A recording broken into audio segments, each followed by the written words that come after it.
off in the elemental cells last session.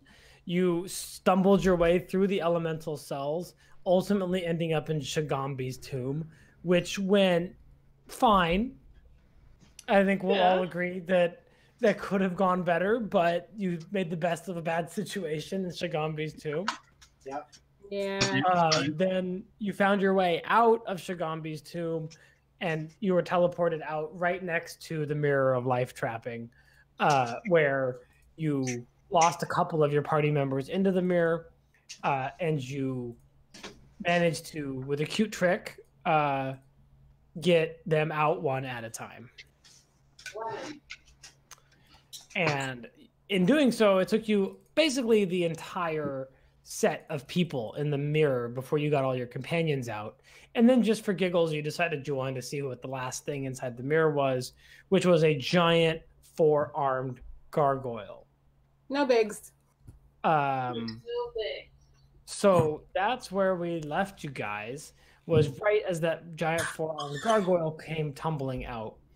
At the same time that you're releasing this gargoyle, you are sort of interrogating Biff Longsteel of the Bargain Brawlers, who joined up with the Bargain Brawlers in Omu for equal share of the treasures found within the Tomb of the Nine Gods. And it seems like he had some bad luck with this Mirror of Life trapping. And you released him, and he's very grateful and is eager to join this new band of adventurers for profit and glory. But yeah. Can we please talk about how Nayana did something to him and he totally faked going down? Yeah, so what you saw is that he sort of reaches out for the wall to stabilize himself, but actually he was able to shift his weight and kind of catch himself much sooner than that. Yeah. So, he must die. Man, I hope I never lose my balance around Nayana. Yeah. That is a... But definitely his words, his spoken words, he is having trouble speaking. He just kind of repeating his name and kind of leaning his head against the wall at this point, and he's just like, I'm Biff. My name's Biff. Yeah, you're faking it, dude. Well, he another explanation for that could be that he's illusory and his actual body hit the wall before the illusory of his hand did. I don't know about that. I don't know. I rolled perception in order to see that. So I'm thinking that that is a point that was highlighted by the DM for a specific reason. Yeah, what I'm saying is that it could be he has an illusion cast on himself. And he's not actually a human. Or he's not actually that shape. Oh, I see what you're saying. Yes. As he's appeared. And I think you're right, too. Let's kill him. But we Must also die. have the giant gargoyle running us. Are we in initiative? We rolled Yeah, for it. so now we've set the scene. As this gargoyle bursts out of the mirror, there's a roar, and it starts to grab the sides of the hallway and like propel itself down this hallway towards you. Clearly no reasoning with this creature, just coming at you. Everybody here draws some sort of weapon, right? Everybody here reaches for something that they can go to combat with, including you. So roll for initiative. Fine.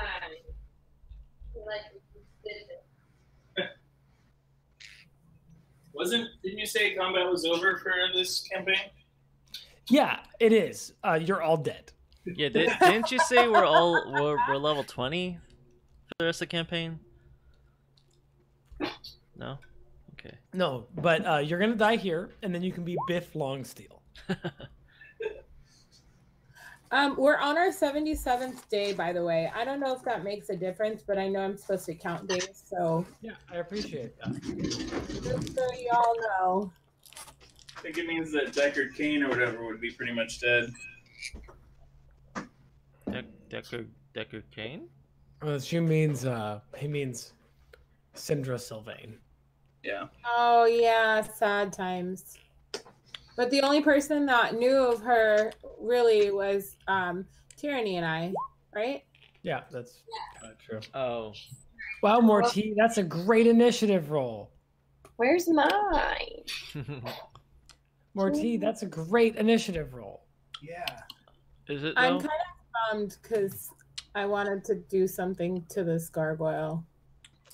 But I'm- Wait, where's my token? I don't know what your token is, but 24 is great. Oh, you're in here. You're right behind Biff. Ew. Oh, yeah. Biff wouldn't let you through, remember? So rude. And I just came out of that Sorry. mirror and this Yeah, ugly Yeah, thing. he's like, hold on. Look, I'm Oh. getting us some new allies. Punch him in the throat, Tyranny. I thought we already rolled this. No, you did not roll this. Oh. You didn't do. Don't cheat the system. And look at how many people I have. That's a lot of people. Yeah, it's almost like you guys released an entire mirror of life trapping before getting to the scary bit. Are these people gonna fight with us? Everybody is reaching for a weapon. Everybody clap your hands. Wait, do any of our gods know how to kill gargoyles? Damage. What? Yeah, Kubazan will say to Tyranny, "You hit it," and Wongo's gonna be like, "We should try hitting it."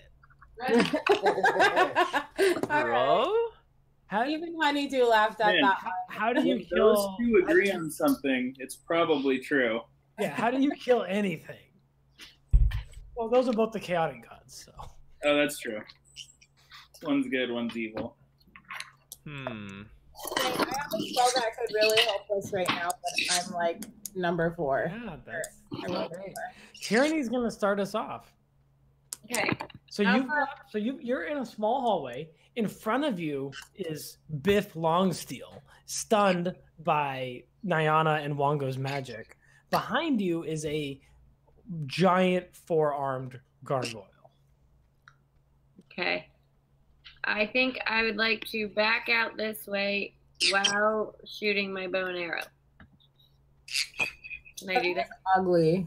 So you're trying to push past Yeah. Biff, right? Yeah. So Biff is stunned. So he's not able to sort of move out of the way for you. And it's a tight hallway. So you're going to be trying to do some monk stuff to get around him. You can run on walls and all kinds of stuff. But let me see an acrobatics check as you're trying to move out of, there's an obstacle in your path, right? That sucks.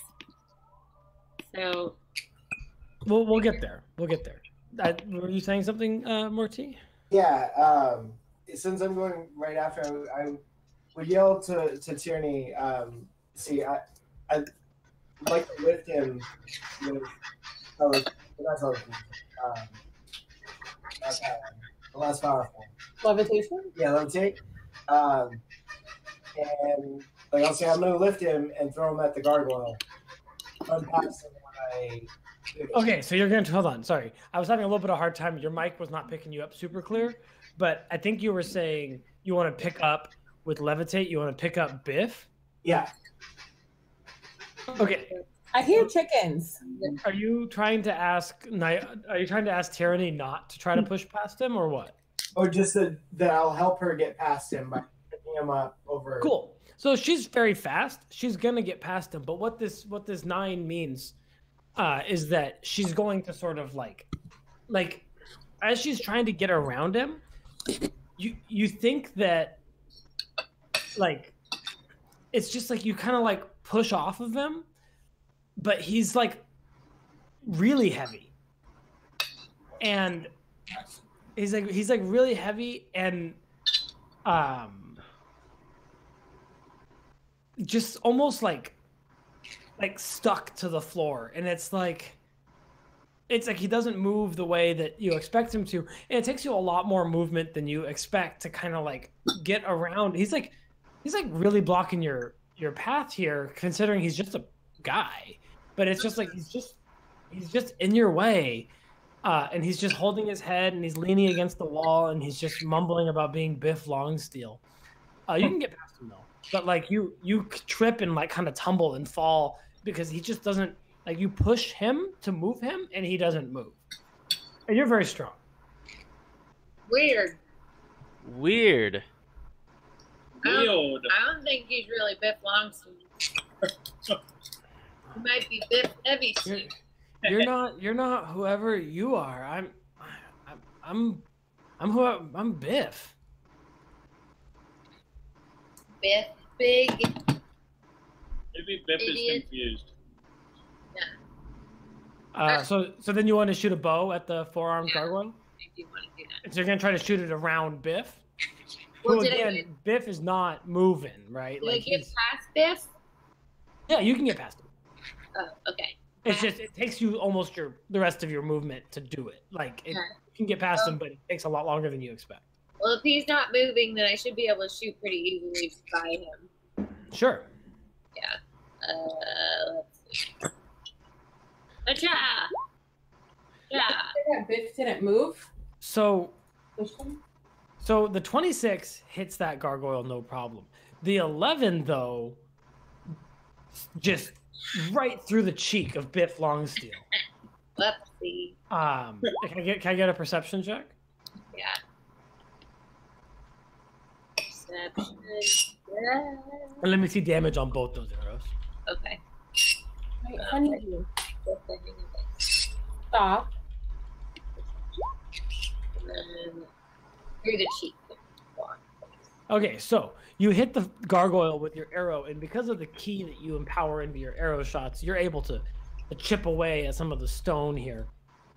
Biff takes, like, right across the cheek, he takes an arrow, and the arrow is slowed significantly as it passes through sort of his flesh, and then veers off hard to the right and clatters harmlessly into the wall, well, harmless to the gargoyle, obviously hit Biff. And you see briefly that you definitely drive a wound across him, but you take a look at the gargoyle for your second shot, and then when you look back at Biff, he is unharmed. You what? Unharmed. Unharmed. Maybe Nayana's like, you gotta go, Biff. maybe he's the, what do you call it? Doppelganger. Oh yeah, that's what we It kind of seems like that is what it is. Yeah. Oh, that makes sense, because that was in the diary too. Can we like hurdle Biff back at the gargoyle and push them both back into the mirror? Yeah, I mean, you've done some, you've done your turn, Okay. unless you have a bonus action in particular that you want to take.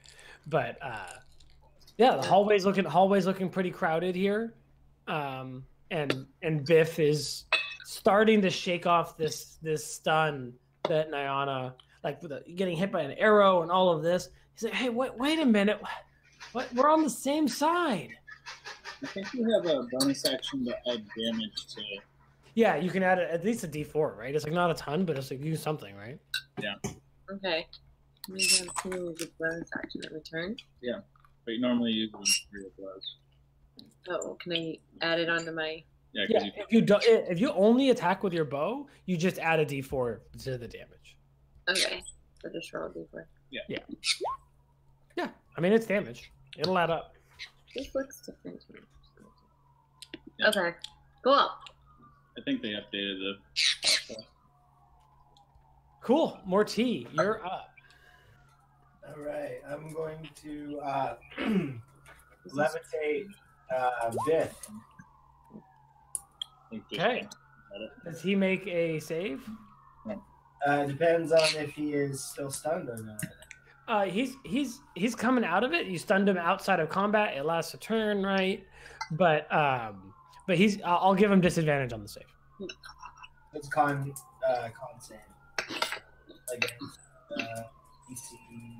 Okay, yeah, you've got him in your levitation, and at this point, he's awake. All of these spells on him, and he's just cursing. And he's like, "Put me down. What is wrong with you? We've got a gargoyle to worry about."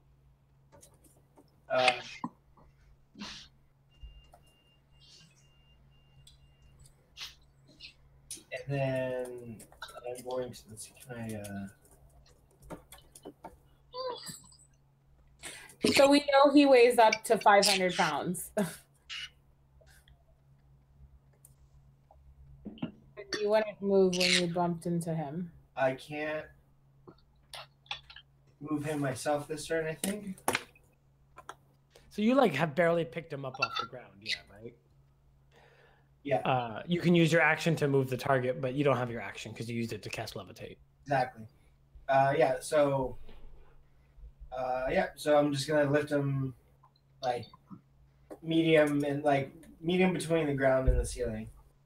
Okay, so he's just kind of like flailing around here.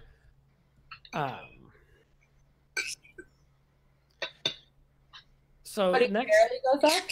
no, I mean he picks him up, Oh, okay. but he's flailing around in this hallway here. Cool. Next up is Ygrath, the troll. And this is a lot. Like, there is a lot happening for this simple creature. She's eating, she's been drinking, she's sitting here, this minotaur talking shit the whole time. And there's this tense argument that's these emotions. Everyone's starting to yell at Biff. And then in the middle of it all, a four-armed gargoyle appears. And with this, like, you see like her eyes widen, her fists clench, and she just screams, "Everybody be quiet!" And she slams her fists down at Tyranny. At Tyranny? Closest thing here. What'd you do, Tyranny? First is a bite for 26 to hit, 6 piercing damage. Yeah. And second is a claw for 8 to hit. Not hit me. We just rescued this kid. She's What? it's just so much, and she's just it's a lot. It's a lot for a 7-inch 7-chaw troll to deal with. It's just too much going on, and the only way that she can get control of this situation is with tooth and nail. Hit Tyranny. Yeah. So rude. Next up, looks like you guys might think that it's Folly, but it's not Folly. Bro? But Folly is the one that first feels the temperature in the hallway drop 10 degrees, 15 degrees, 20 degrees, and then suddenly the air that you're breathing, Folly, is not air in the classic sense. It is alive, and it is made of knives. Bro?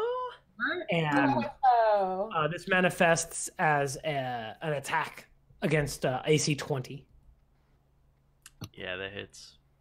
for seven bludgeoning damage.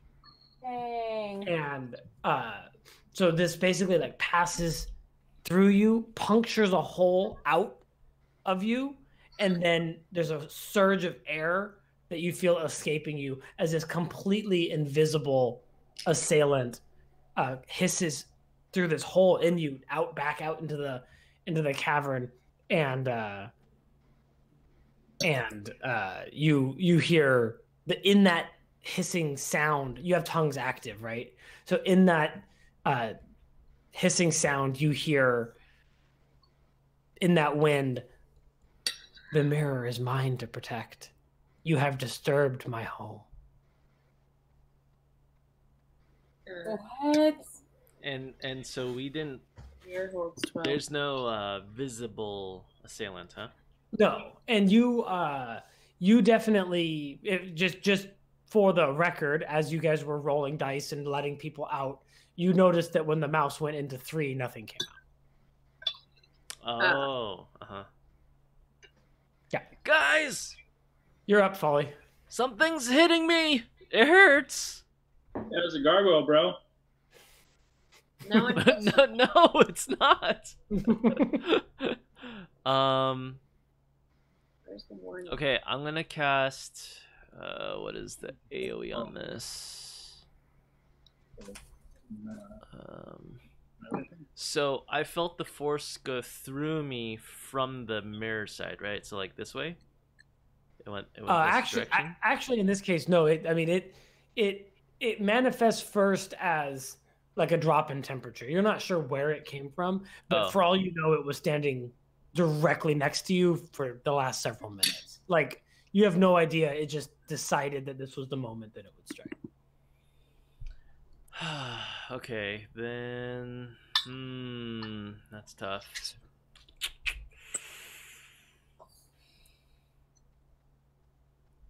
I had a couple things lined up until that happened.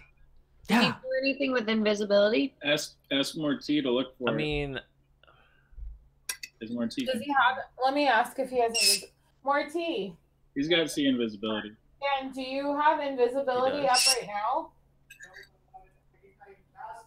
Okay. He said he's gonna cast it, but it has to be his turn, right? Yes, it has to be his turn. So Folly's gonna do something on her turn. The strings on your canalith mandolin almost seem to, they just almost seem to vibrate already. Like this weapon aches to be played. yes.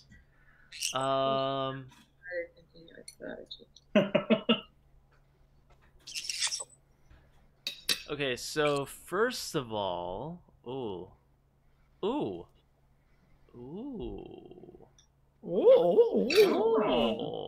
Okay, so first of all, I cast protection from evil and good on myself. Can you remind me real fast what that does? Yeah, it's basically disadvantage on attacks against me. It is a concentration spell though, so if cool. whatever So hits... let's see, aberration, celestials, fey, fiend, undead. Okay, so immediately you feel this warmth rising out from the instrument, from the notes, right? And where that sound travels around you, you feel this chill, this creature repelled from you. Do you think that absolutely this did what you're... This spell is going to affect this assailant for sure. Excellent. And then bonus, I do have one more bardic. I feel like I should give that to someone who's near me. I mean, you guys are in a fight. Yeah. And I haven't been using my bardic too much. I need to... How long does it last? 10 minutes? Yeah, 10 minutes. A whole fight. But maybe not the next encounter, depending on what that is. I think Arise is asking because I had put it on him a bit earlier, but I think it's gone by now. Yeah. Okay. But I think I'm gonna put it on another one on you. You haven't gone yet? I forget. No, you haven't gone yet. Yeah, I'm gonna put it on you. Bardic Inspiration. On me? Yep. Okay. Strumming the strings with my fingers. Killing the pain with the song. Kill those monsters with your trident. Cool. So that's your turn. Yep. Okay, it's Biff Longsteel's turn. And Biff is like, you guys, this is ridiculous, he's like reaching for his hip, and he pulls out this rapier that's a good 6-8 inches longer than it should be. Like, it is like unwieldy long rapier. And he pulls it out, and he's trying to twist himself to like get where he can touch the wall. And then eventually he's just like, you know what? Fuck it. Fuck all you guys. Fuck this gargoyle. And he throws all 4 of his limbs out in 4 directions, and they just grow in this blue stretch Armstrong. And he braces himself against all 4 walls, pushes down on the ceiling to kind of put himself standing upright, and he cracks his neck, and then he pushes off to shove himself towards the gargoyle. And he's gonna make an attack with his extra long rapier and his weird Gumby proportions. He's like all stretched out, all weird, and he's able to kind of bring this rapier around for an attack, and he strikes twice. So he's attacking the gargoyle. Yeah. Okay. Not us, which I think is interesting. Yeah. Very much so. He makes a couple attacks, and he's like, "Are you guys gonna help, or is Biff Longsteel gonna handle this himself?" Wait, so it just looks like a stretched out Biff Longsteel? Basically, where like the body proportions are particularly distended, there's this blue, stretchy, sinewy, jello-like appearance to it. But yeah, he's like, at this point, he's just all stretched out, all weird, so that he can like propel himself along because he's levitating, right? He has no gravity to him. And so he's just like a spider with long legs, just kind of like grabbing where he can and pulling himself towards the gargoyle. Yeah, you guys did a number on Biff Longsteel. Biff, bro, what's going on with your arms? Yeah, he like manifests a 5th arm to flip you off. Yeah, that's what I'm talking about. Like that thing, that's the weird thing. Orias. All right. I am in a tunnel. Yeah, it's packed. There's a turtle. There's 2 guys. One of them's complaining about knife air. Knife air. To your north, to the south, there's 2 more people. You're like in probably the worst spot for Orias to be. It's true. It's true. You're moving through the squares of your allies is difficult terrain. Okay. Also, you should rage before you move. Bro? No. Maximum team guild. I'd like to report this DM. Wait, he's on. This thing is on Folly, so behind us. Yeah, I mean that's Folly's the one complaining about it. What's the rules on attacking something that's invisible? Disadvantage. Disadvantage if you can guess the square. Basically, you tell me where roughly you're attacking. If that describes where this creature is, then you'll have disadvantage on the attack. If it does not describe where the creature is, then you miss. Right. Okay.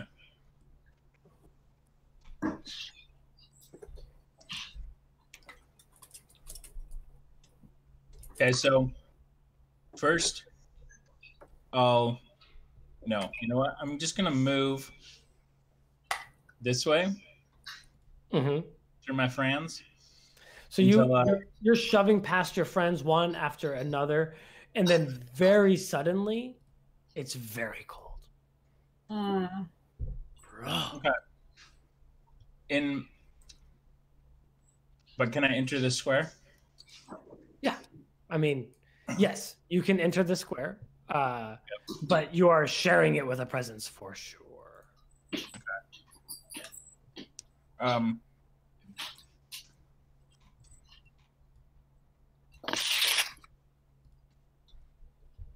So maybe I'll take my defensive position, straddling. Right, you can, right? Yeah. Straddling this young woman, and then I will take And you can also attack the same square that you're in, just in case that was a question. Yeah, I just. Okay, that's cool. As long as you understand mechanically, you can strike the same square that you're in. Okay. And I'm gonna swing a guiding bolt. Oh, you're gonna just throw a spell at him. Yeah.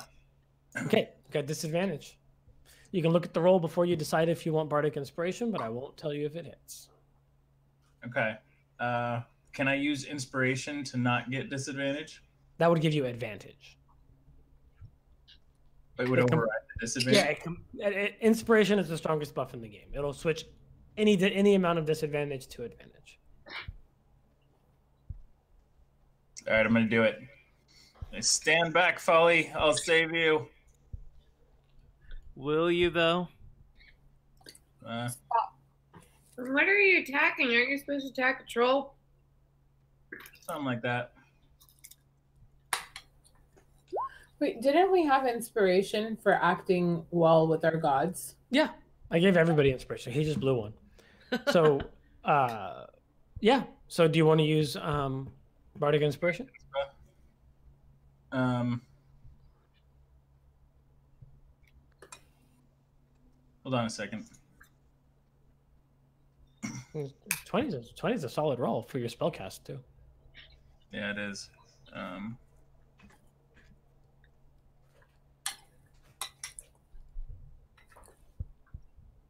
Well, okay, so first read this. Whoops. How do I get the description to come up? It's okay. I know the description. You'll have the next attack against it will have advantage. Right, but thanks to the mystical dim light glittering on the target until the end of my next turn. So can we see him until the end of my next turn? Yeah. Okay. And I'm going to use Bardic Inspiration. Okay. So 25. 25. Yeah. So this bolt of force sails down the hallway and then ends abruptly as it strikes some sort of strange elemental. Let me share a picture. Strange.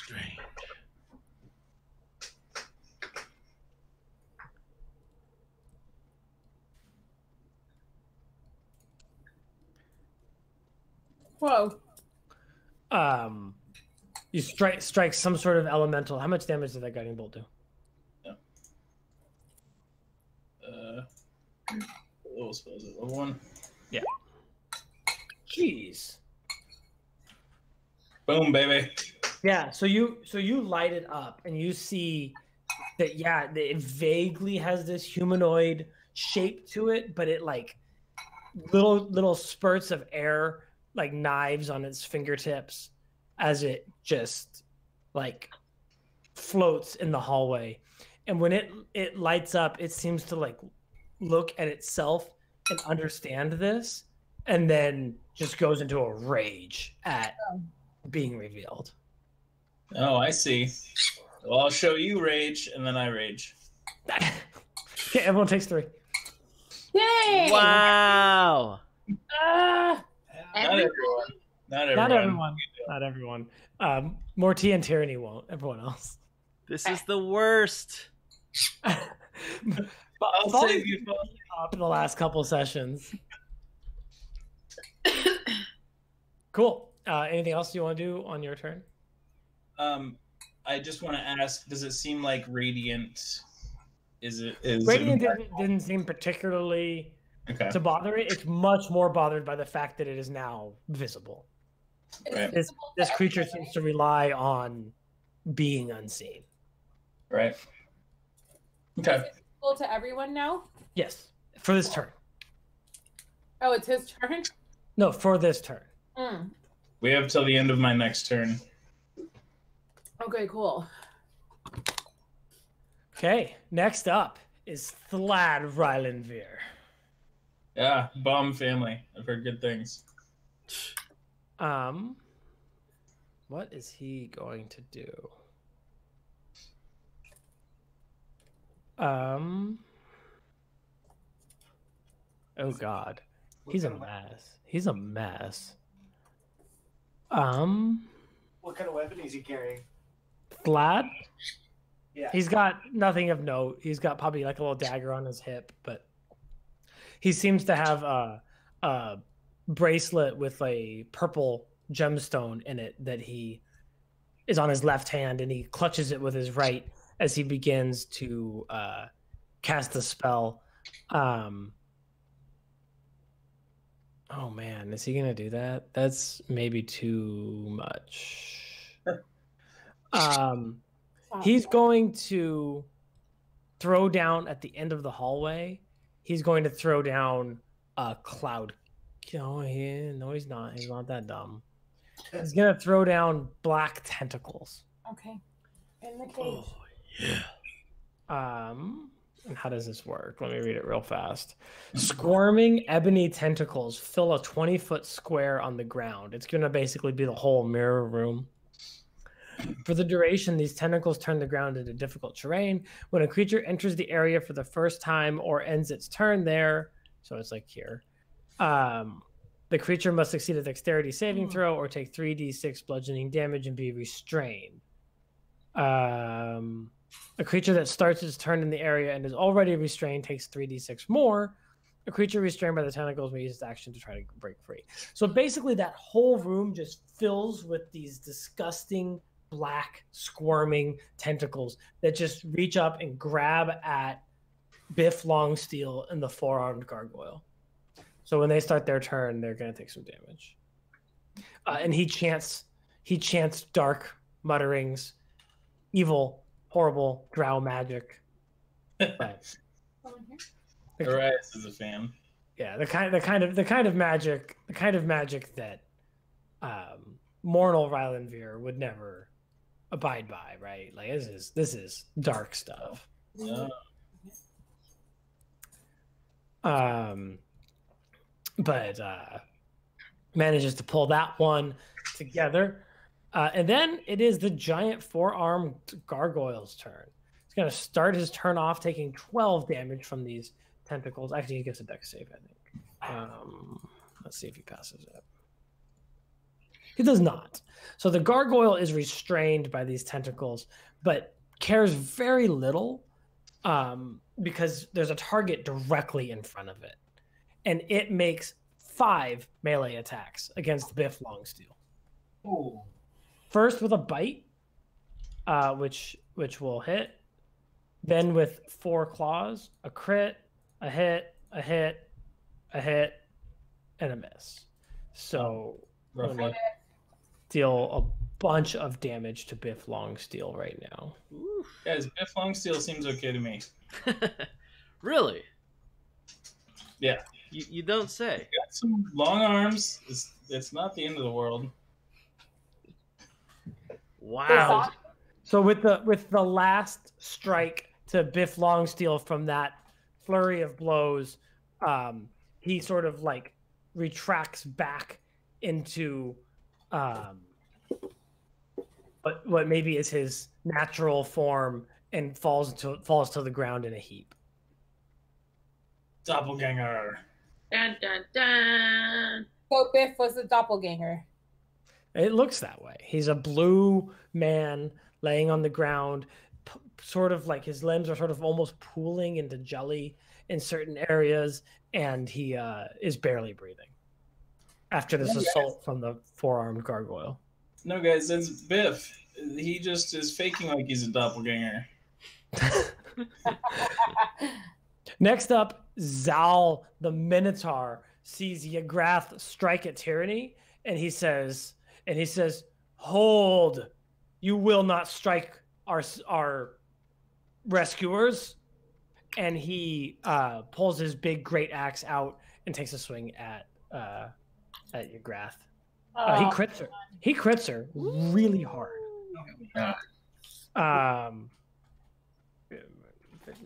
So he hits her for 30 damage, and because she's a troll, cool stuff happens.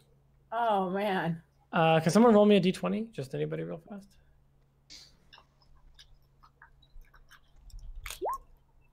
Oh. Yeah, go with the first one. Okay, so this severs your Grath's left arm completely off. Whoa. And the arm hits the ground and twitches. Aww. And she just turns around slowly towards Zal and bares her teeth. Guys.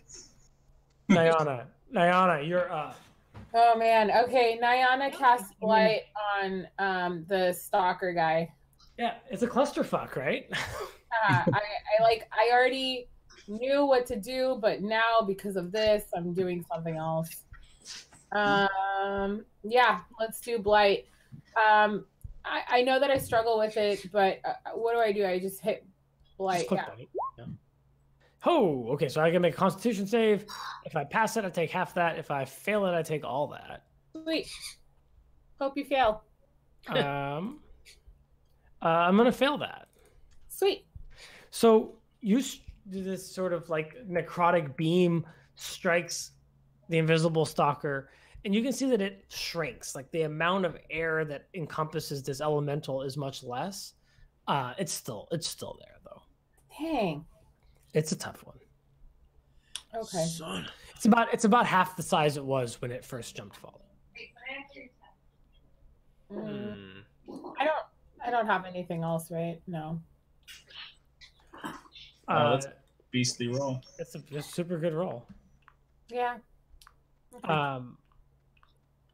Okay. You see Atan, who spoke only in gibberish, just begins to scream and run. Runs past Lad Rylanvere and runs down the hall. You're gonna die. Me? No, this NPC. Oh. Tyranny, you're up. There's a troll to your right, a giant four-armed gargoyle to your right, boxes to your left. But the troll's not attacking me; it's attacking the other dude, right? Now it's turned towards this creature. Yeah. I kind of want to stay out of their way. But a gargoyle didn't seem to take. Did it take much damage from my longbow, or does it have to? Yeah, it definitely. You think that it's good that you're able to empower your shots with your key. This is a good thing. You think that normal arrows wouldn't work, but your arrows are very good. Okay. I think I'll do the same thing. You're gonna shoot him? Okay. Yeah. I was gonna say, don't go in the. I'm not going anywhere. Well, you're the first thing on his menu. To who? Gargoyle. Oh, yeah, no, I'm not moving towards them. Hold on. All right. Did everyone else's sheet change? Yeah. Yeah, it got updated. Okay. Is it bad? No, it just looks a little fancier, so it's kind of distracting. So it's kind of. Ooh, I got you you fancy. It has like fancy borders and stuff now. What's wrong with me today? Today. That's bad. 18 will hit though. Today. Today. Something different about today. Cool. So that's 5 damage. Did you want to put another D4 on that too? Yeah, and am I covered in troll's blood? Oh, you're covered in troll's blood, and there's an arm that is now righted itself like the Addams family and is starting to crawl up your leg. Disgusting. And it's big. Like, this is a troll's arm, so it's like this arm is like the size of As big as my leg. Yeah, exactly. What? Okay, then I want to add a D4, and then 2 more damage to that gargoyle. And then you want to try to make some unarmed strikes against this thing? Yeah, that's what I want to do. Yep. Acha. No. Acha.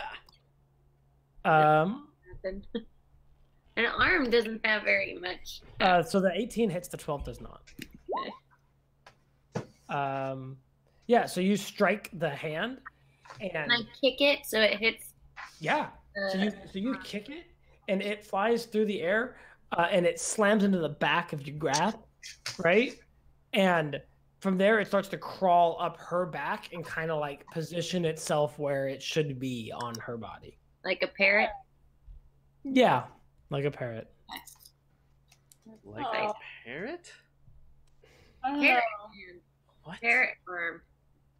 Mortee, you're up. Yeah. You're potentially muted. I think I can hear you because of Liz's computer. Yeah, if I turn on this computer, then I'll echo. I see. So I Yeah. No, it's cool. Mortee will cast.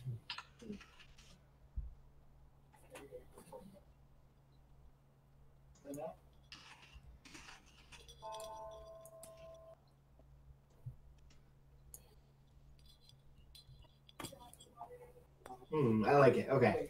Yeah. Mortee's gonna cast.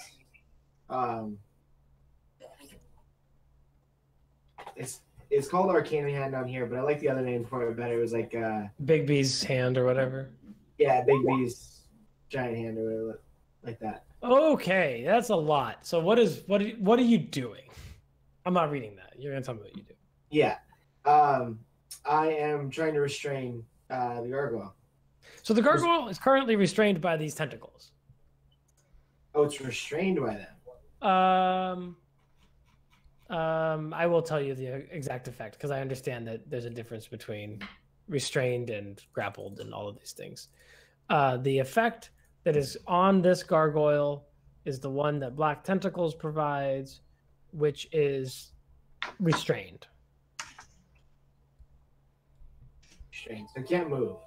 It can't move. Oh, then never mind. I thought it just had to get off of it. The tentacles. No, yeah, it's these it's a 4th level spell, so it's big. Yeah, big. Okay. Never mind then. I will instead. Get the invisible guy. Cast. Blight. At the Second blight. yeah, at the. Yeah, invisible elemental. Yep. Let's see a big roll, buddy. Yes. It also fails this save, and this is enough to knock it out. You think that like there's little twisting nuggets of this thing's face still, but as it like tries to open this strange mouth, it sort of comes apart at the seams and dissipates into air. Awesome. And it's not a. It's an elemental. Okay, so that counts for my thing. I think. Probably does. Oh, I just realized I need to. Back to full life. What's the con save again for, or the DC for dropping concentration? 10 or the amount of damage taken, whichever, or sorry, 10 or half the damage taken, whichever is more. Fuck me. So 10 probably, right? Yeah. Oh yeah, but you lose it. What were you concentrating on? Just protection, yeah. But it looks like you're okay. Yeah. Yeah.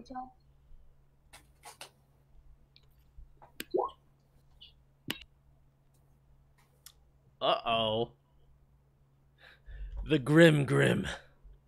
That grim. Okay, Mortee, anything else? Nope. That's gonna do it. So here, yeah, that's good. Here Ygrath takes a swing at Zal, the Minotaur, using her arm as a mace. She brings it around, tries to slap at Zal. Is unable to connect this well, and then she takes a solid bite out of him. He takes 6 damage from that, and then you start to see where her arm was severed. You start to see like rapid growth. Nice. The good troll regen. Though it's not our turn, can we yell stuff at them? Yeah, you can always talk. Okay. I'll cut you off if you're talking to me. Okay, bless you. Nayana's like, hey, idiots, there's a gargoyle over there that's going to kill all of us. Can you focus on that, please?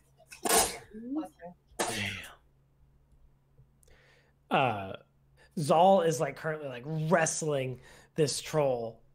And he says, it looks like you've got it under control. Oh, God. Nayana just rolls her eyes and she just shakes her head. It's Folly's turn. Yes. Yeah. Oh man, I should have made some sort of troll pun with control. I'll work on it. Okay.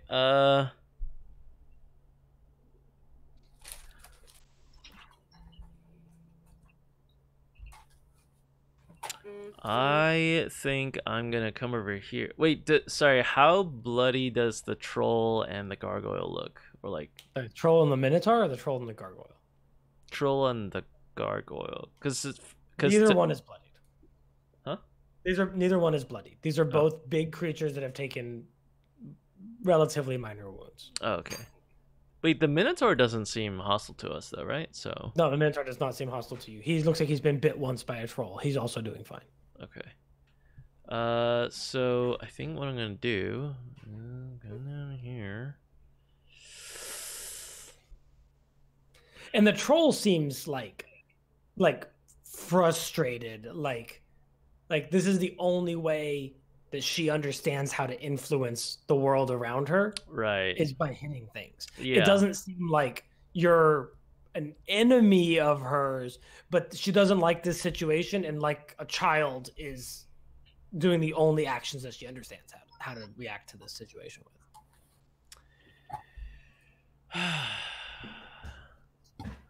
So the question for me is the troll or the gargoyle?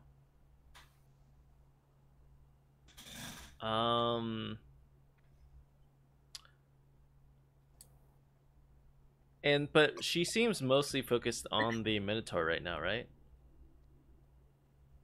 Yeah, they're basically grappling. Okay. They're not mechanically grappling, but you can imagine the fight this way. Okay. That they're wrestling, and he's bringing this axe to her, and she's tooth and nail and severed arm. So I'm gonna be like, look, I'm gonna make that judgment call that the troll seems busy and is more like just lashing out, and focus on the gargoyle. And the gargoyle, actually, sorry, let me read Bane again real fast. Whenever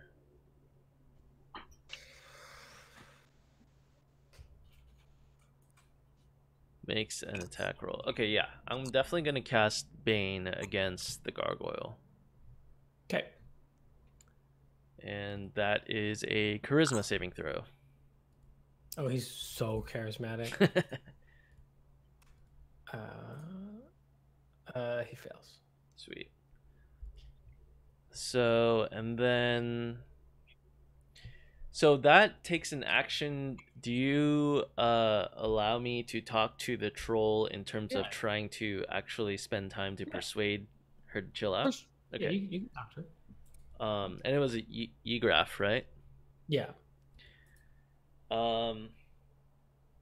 You have tongues of up, right? She only speaks giant. Right. Yeah. But I think yeah, that's not concentration. So I don't think it's concentration. Yeah. And it's 1 hour. Yeah, should be good. Sorry, real quick, Kip. Did she just start lashing out just because of the general like violence and commotion around her, or did something trigger her exactly? She was sitting and eating. The Minotaur was prodding her. Right, the Minotaur was not nice to her from the beginning. Yeah. Right, and then this gargoyle comes out. Everyone's screaming. Yet people are yelling at Biff. There's spells being cast, and it was just enough. Yeah. And it was just she's gonna hit things until all of this stops. Yeah. Okay. Yeah. I just want to make sure like it wasn't something specifically directed at her that triggered her. Okay. So then I'll say Egraph, over here. Let me calm down. We just have one more foe to take care of, and then you can eat all the food you want. Let me see a charisma roll. Persuasion? Okay.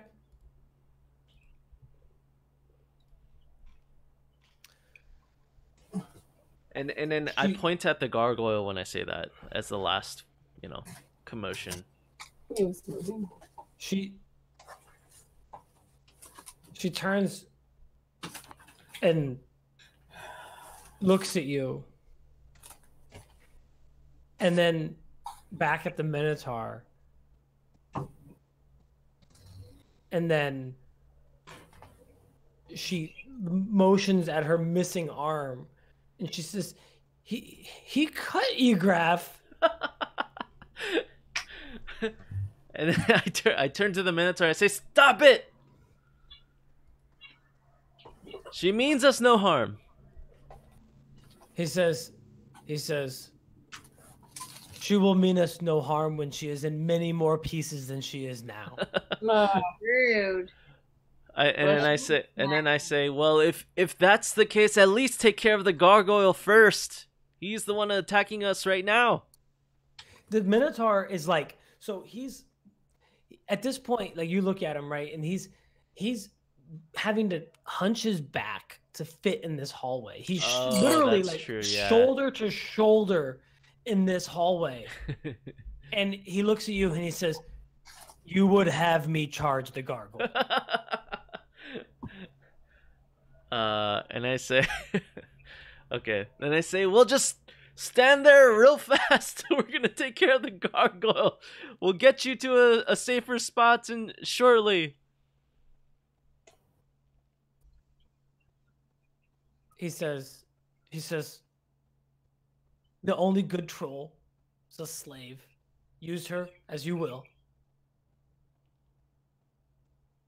And he kind of like takes a little bit less defensive position, but he's like already like slammed into this tiny hallway. Yeah, right? Yeah.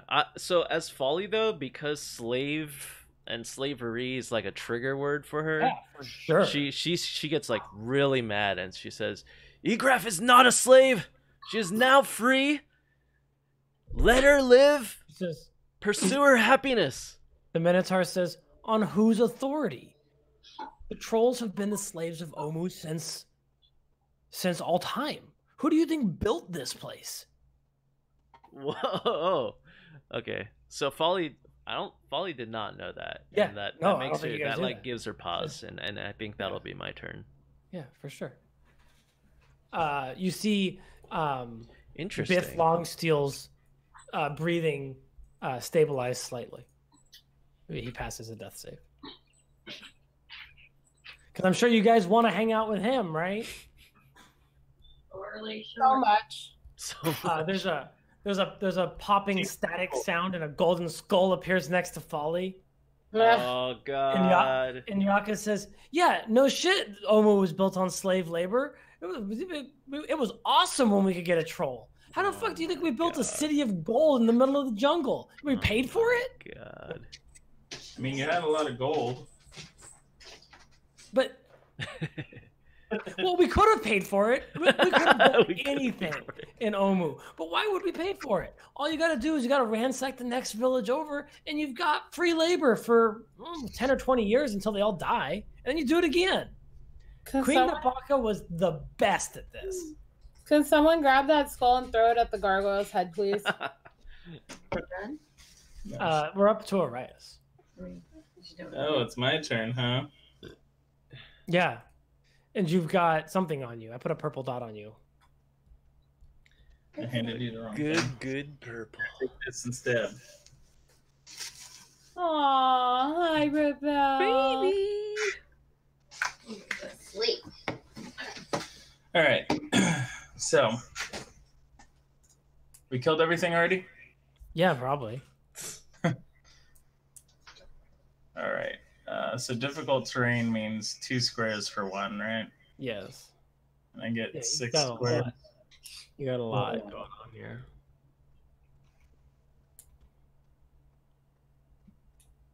All right. 1, 2, 3. 4, 5, 6. I guess you get out, yeah. Oh no, you kind of can't. You got a lot of. Yeah, you can get there. You have a lot of Frans. A lot of Frans. But you'll be squeezing there. There's a lot of people in that square. You could dash. Yeah. Then I can't do the damages. Yeah, but you can go stand in front of a gargoyle. What does cramped mean? Oh my gosh. Hold on.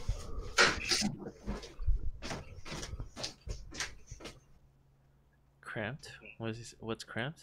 What's he Squeezing saying? is the word she's looking for. Oh. A creature must spend 1 extra foot for every foot that it moves, and it has disadvantage on attack rolls and dexterity saving throws. Attack rolls against the creature have advantage. Ah.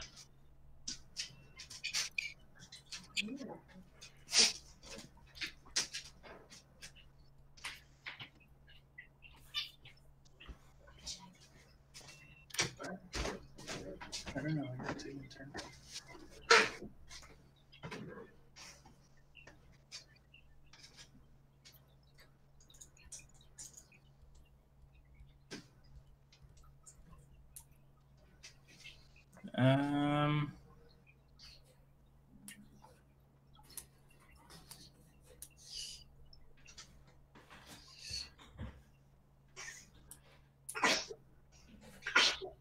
Yeah, it's tough. It's tough to be melee in this tight little corridor. Wait, so I get disadvantage if I throw a spear? Yeah. There's like, you're showing, there's a lot of people here. But you can throw a spear with disadvantage. And I take advantage damage? Yeah. What's going to hit you, though? What is purple on me? I don't know. I think that was your bardic inspiration. Oh. Which you used. Sounds right.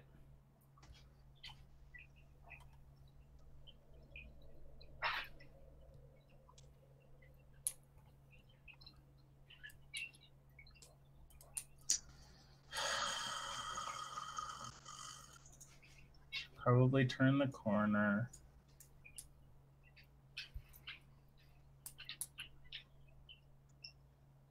So I'll stand here-ish.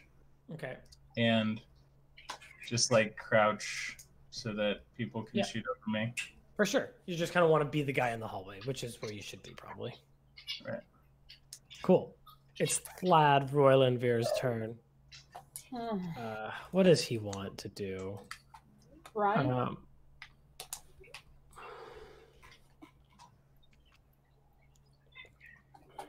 He's going to just throw out a magic missile at the gargoyle. He's feeling pretty confident back here, and hits the gargoyle for 7 with the magic missile. Oh no, that I didn't mean to set his life to 7. Oh god, way more than that. But that's all he does. He throws off a quick magic missile that arcs around and through everyone's legs, eventually hitting the gargoyle. The gargoyle itself now is going to make a strength check to get out of this tentacles that it's stuck in, which it succeeds in easily. And then it starts to push its way down the hallway, and it has to squeeze to do this. And so it steps right up. It used its action, though, to step right up to Arias here. And it's going to take some damage from the tentacles, but it's out of them now. But it will take some at the beginning of its turn. No. Yeah, I mean, that's cool, right? Bro. You guys are up. It's Zal. Actually, you're not. It's Zal's turn. Zal is going to reluctantly step back from the troll. And he will ready an action to like he leans down and bears these horns forward, and you can tell that he's ready to charge if he sees any actions that this troll takes that he doesn't agree with. Nayana? Nayana's gonna cast level 5 blight on the gargoyle. So you need to get to be able to where you can see it. Oh man. Okay. I think you can. I think for you it's going to be 5, 15, 25, 30. You can step right here. Okay. Where did I go? Okay. And now I can cast it? Yeah. Cool.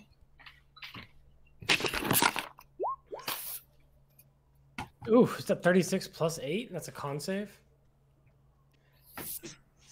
This gargoyle, I was going to say his constitution is very good, and it is, but his rolls are not. Huh. So he takes 36 and then another 8. And with this, it starts to be, you start to see these cracks working their way through the stone that makes up this gargoyle. Okay. It seems to be falling apart. Atan, the maddened Chultan commoner, steps into the maze, and the door, I guess the door wouldn't shut. It steps into the maze and continues to run down the maze. Oh no, you're gonna die.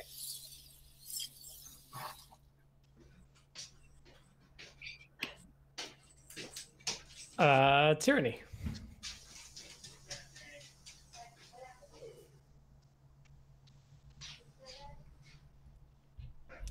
Tyranny. Oh, I can't wait to squeeze that face on Saturday. You can't squeeze a baby's face. Their faces are still developing. They come right off like a doppelganger. Oh. Okay, so the troll moved closer to us. Mm-hmm. Trying to get out of there. Or not the troll, the gargoyle.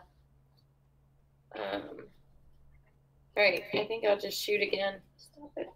Up there. She's so humble. Oh.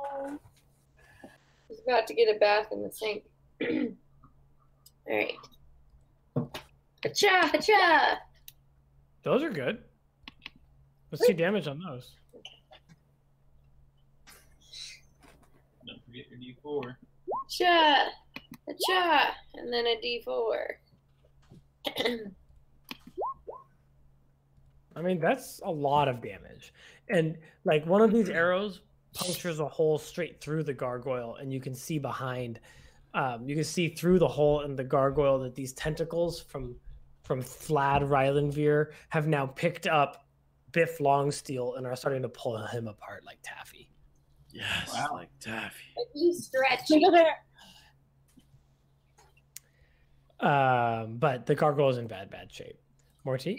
And isn't Biff long feel stretchy? That's okay. Yeah, that's. I mean, yeah. Oh, okay. I'm sure it's okay. Okay. In fact, it might even be stabilizing him, right? Yeah, he might like it. Yeah, it's like tenderizing or massage. Guys? Why are we trying to help the doppelganger? Well, he attacked the gargoyle for us. But we probably don't want to anyway. It's just an idea. Maybe Nayana just hates all doppelgangers. Nayana hates a lot of Doppelganger. What's the code word, Nayana? marshmallows. Hello? God. All right, I think that's my turn. So Mortee, on his turn, is going to send Hissy in to do a 5-eye and deliver a shocking grasp. Sure. Hissy's tiny, so she can share squares, no problem. 18 hits. Sweet. 6 lightning damage. That's. I mean, this thing's falling apart. You're gonna have to do a little bit more, but And it loses his reaction. yeah, no reaction for him. And he's got Bane on him. And that's going to be Mortee's turn. It's right there in the white things. Egrith puts her arm back where it belongs, and it starts to like regenerate together back into one piece. And she's just like, she just falls to a slump, like sitting cross-legged on the ground and just rocking back and forth. Alright. Folly, it's your turn. Okay.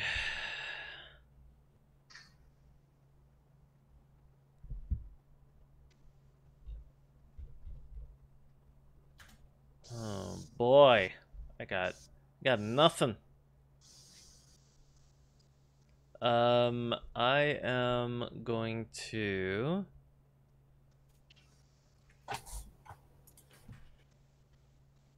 You have nothing. You're a full caster. Yeah. I'm gonna cast Sacred Flame on the gargoyle. Sacred Flame. Sacred Flame. What is Sacred Flame? It's a cantrip. It's a ranged cantrip. Yeah, it does radiant damage. You hit fucking hard. Yeah. So you hit it like right in the chest, and it like recoils back, and then kind of tries to take a menacing stance as it just kind of falls apart into dust. Nice. Yay! Yay! And then as soon as your doppelganger friend. Oh yeah, anything you want to do? Well, I was just gonna start to herd Egrith and the Minotaur out into the courtyard so that they have more, like a little bit more comfortable. Yeah, exactly. Less angry. Yeah, and so as you're doing that, you're seeing the doppelganger just being ripped to shreds by Thlad's horrible tentacles. And you can see, Thlad concentrating on this spell. Damn, Vlad. Vlad, why are you holding that? I think you can let it go, bro. I mean, do we really want the doppelganger around? The biggest proof that you need to let it go is that Nayana agrees with you. Let it go. Nayana's like, finish him. He says he's touching the little amulet on his bracelet, the little pendant, and he says there are an awfully large number of people here. Do we need him? He doesn't look like he's coming back, bro. Wait, who's this? Vlad. Who's Vlad? Yeah, he's talking. Yeah, there's a drow mage. He says, fine, he won't be my responsibility. And he lets go of it, and Biff Longsteel, the doppelganger, falls into a heap, mostly a puddle at this point. He's actually only taken 2 failed death saves. He does have to roll though for his turn. He passes. The tentacles. So he has 2 failed death saves and 2 passed death saves on Arias's turn. Oh, that's impressive. Yeah, he rolled good.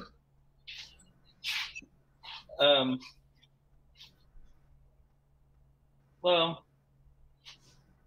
should I stabilize this guy? I think we need to ask him questions. This is true. We do need to ask him questions. All right, I'll go over and stabilize him. Okay. He's in pretty bad shape. Can I see that medicine check? Unless you're going to use magic. No magic for me. Let me go use my computer.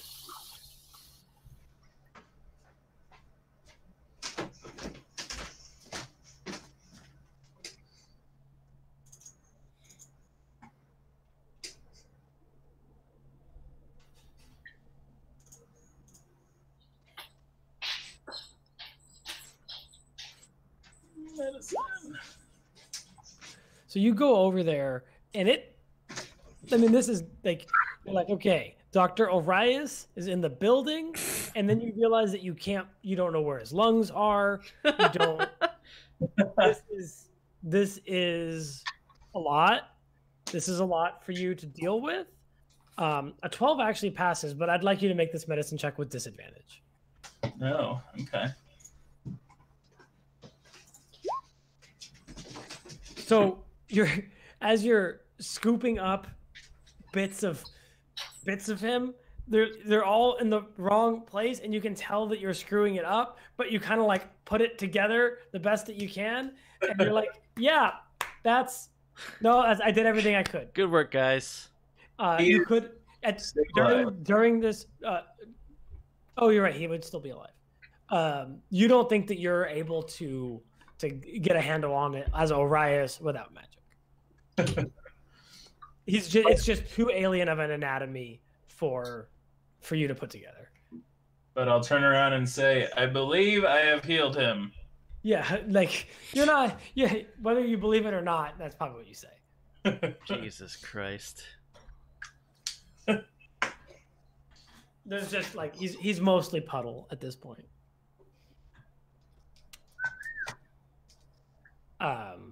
Vlad starts to basically like he takes his cloak, his robe, and he pulls it over to where you can't really see the purple bracelet that he had on him, and then sort of like puts himself together a little bit and stands tall and as nobility does, and then he sees that everyone's kind of busy, so he holds his tongue for a minute.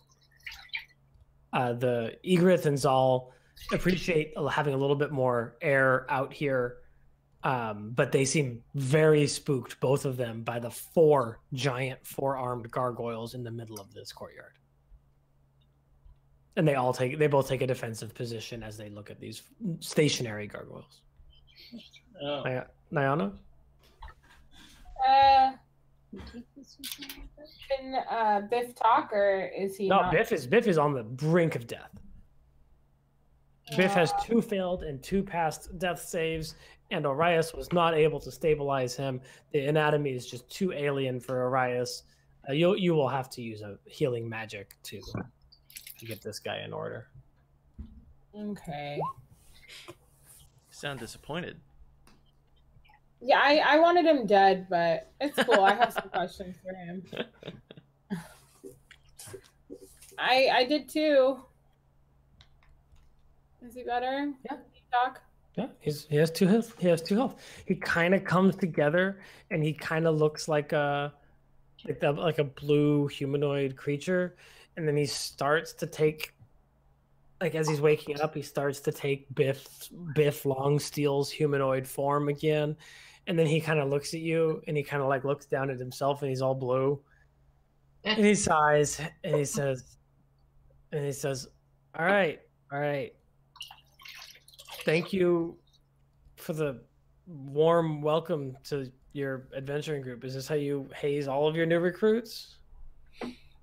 And Nayana's like, cut the crap. Who are you? Why are you lying to us about your identity? He says, I didn't lie about anything. I gave you a name. You haven't even given me a name.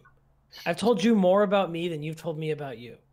Well, you just joined our group and we rescued you twice now, so we don't owe you any answers. Damn. Who are you? Most recently, my name was Biff Longsteel. I was born pox. I'm a doppelganger. I think you figured that out. But I'm Biff Longsteel today. Just like whatever your name is today. I'm sure you haven't used the same name with everybody you've encountered on your adventures. I have, because I don't lie. Damn! Long goes in your head. And he's like, why not? Why don't you lie? Lying is awesome because you can get what you want and you don't have to give anything for it. Oh my god. And Nayana smiles and she goes, fine, I don't lie often. And then it says it's just a name, lady. It's just a name. My name's Biff Longsteel. Just because I picked it doesn't make it not my name.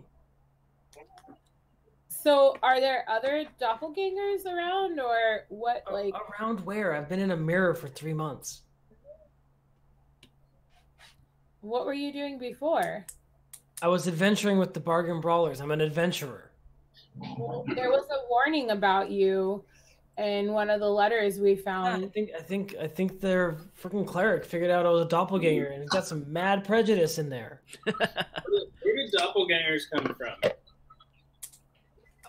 where do we come from? When a Well, daddy when two doppelgangers love each other very much. No. What is the world? Look, we're not. A lot of people don't like us. It's lucky for us that we get to look like whatever we want. That's really helpful because all of a sudden you turn blue for 1 second and fucking Drow over there is pulling you apart with tentacles. He says, I was born in the Underdark, but I came topside as quick as I could. It's not a great place down there, especially if these guys figure out what you are. What did the note say exactly about the doppelganger? Like it was too much for us, or was our undoing? It says like beware of the doppelganger. I've got the note here. This was written by Caius, and it says, alas, know that I, Caius, am the last surviving member of the Bargain Brawlers. The Tomb Guardians tore Devi to pieces, and with her we lost the Starfallen. Our quest was a failure. Even if we found the eye, the elf princess was gone. My friends wouldn't have lasted long without their weapons, especially with a doppelganger in our midst, as Penny suspected. Of course, I kept my staff. I'm sure Red would have seen some humor in that.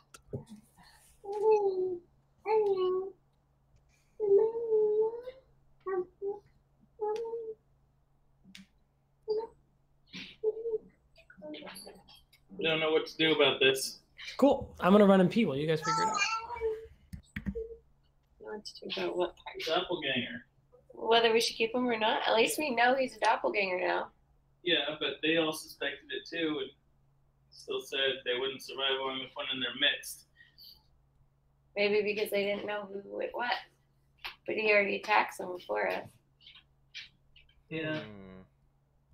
What weirds me out is the children told me that the doppelganger was Folly. Did they? I don't think that's true. I don't remember that. The little toys in your dream? Yeah. What They is told me it looks like someone in our group. I thought that was in reference to the fact that Folly had done the thing that like copied his motions and he made it drink the potion. Oh yeah. By the fount, quench your fount. Your shadow. Thing. Oh yeah, that's right. I don't know.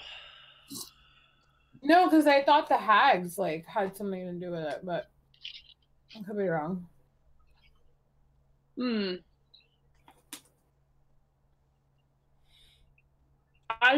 I don't think we need this guy in our group. There's like a warning letter about him. Can we do like a history or a religion check or something about doppelgangers? And what is it? What does the thing actually say? What? What does the warning actually say? There's no warning about doppelganger. It's just a letter from the old group. Austin, can we do like a history or something check about doppelgangers? Also, I'm gonna run a perception real quick on as to what he was saying.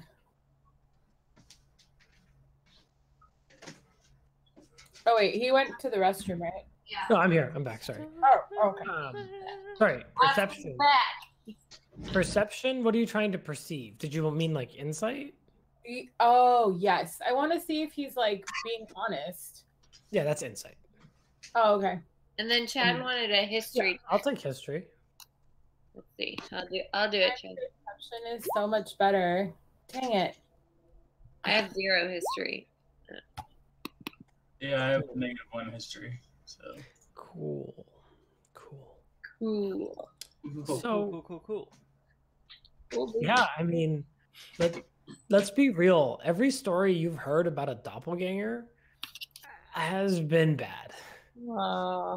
Like, there's never been a story of like that you've heard in your history lessons. Oh, well, sorry, Tyranny has an 18. That's a little bit better.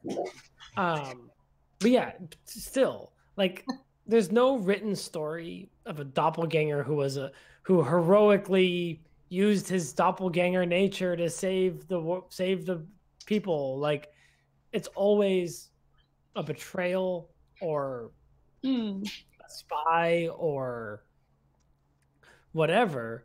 But you studied a lot of history, Tyranny, and you know that, someone has to choose to write history. A lot of things happened that haven't been written, and a doppelganger who lived a full life without ever being discovered, there's probably been several. But that by the time a doppelganger is identified as a doppelganger, it's usually bad. I think he's dead weight to our group. Dead weight. Chill out. Damn. Look. The sword's not just for show, okay? Could have fooled me. That's right. How do we know you're not working with Withers or anybody else? With who? Yeah, you can pretend like you don't know him. Withers. Is that someone here? Is that Why are you here in the first place? Sure. I'm here for I rolled insight again with him. Is that possible? Can I do that? That's fine.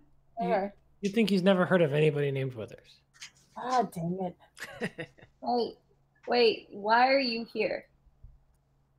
You guys, okay, pay attention, okay?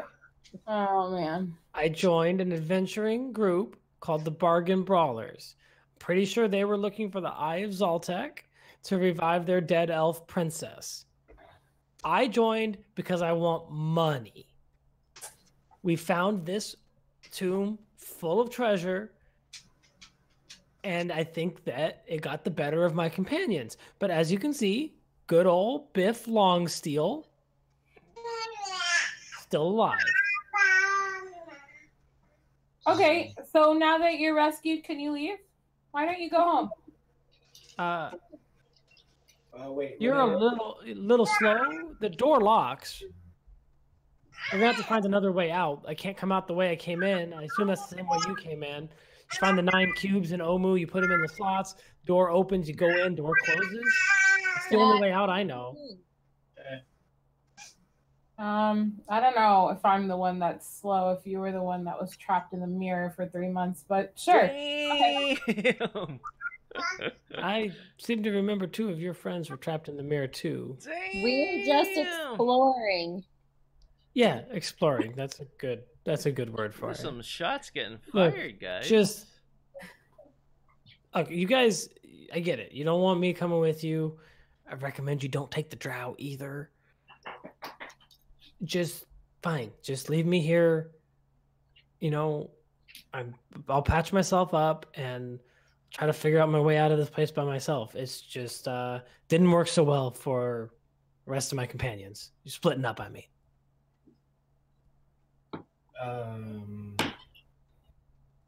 Yeah, and Mortee will be like, all right, Mayo team huddle. Mayo team huddle, come in here. Yeah. And can we read that note? Actually, I'm looking for it, but I can't seem to find it. Yeah, I don't have it handed out for you, but I can I think I maybe wrote it on the Discord. Let me see. Cuz I don't have a handout of it cuz I wrote it.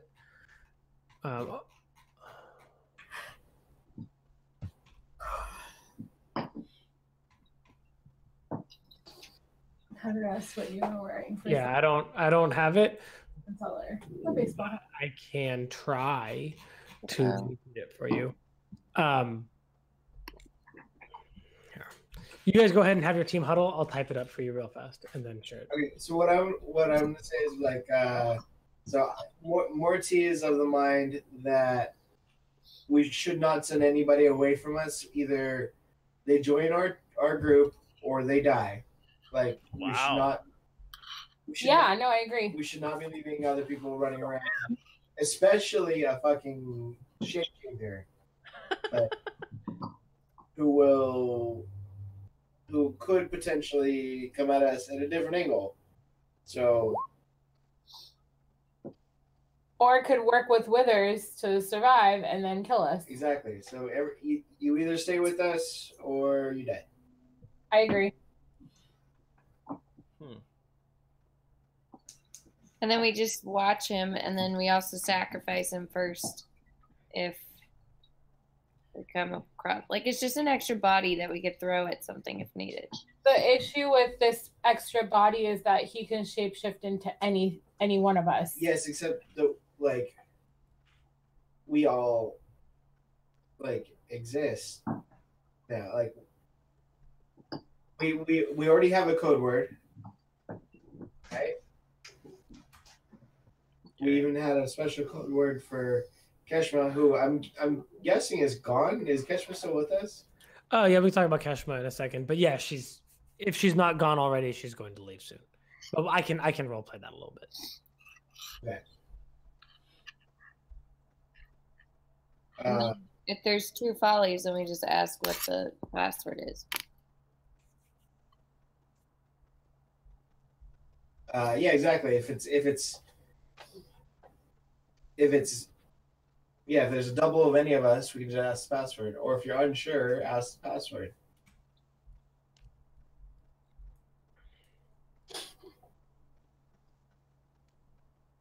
But don't ask what's the password? Be like,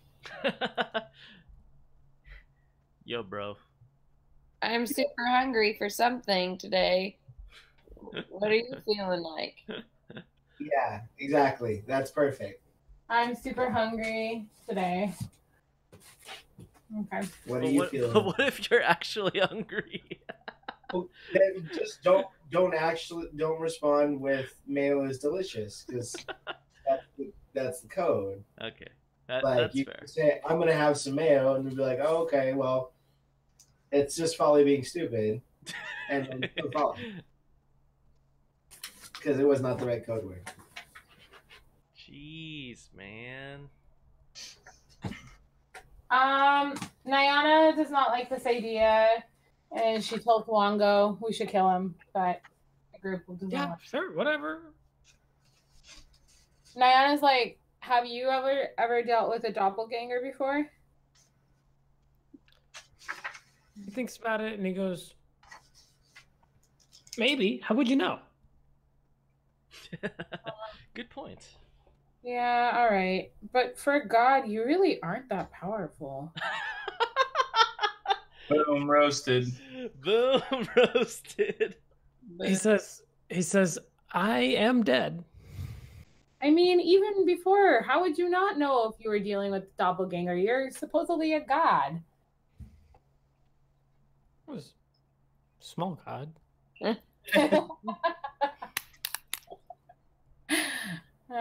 Anyway, okay. Nayana's like, sure, Mortee.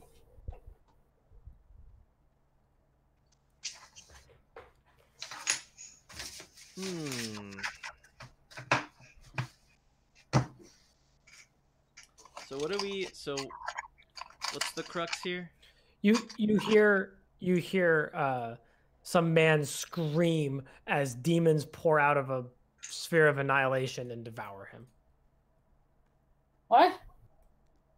The commoner that ran off into the maze has awoken demons in the maze and got them killed. Oh. No chaperone. He has 4 hit points. He's dead. I feel like we're pretty used to screams by now in this dungeon. Yeah, you're probably all right. So, where should we go? All right, so we've done everything except for the twin. What? Wait, what?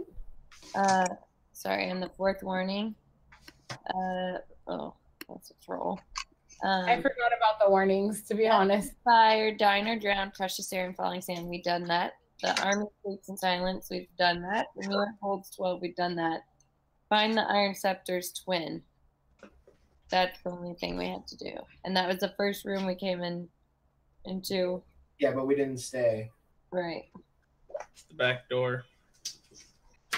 Yeah.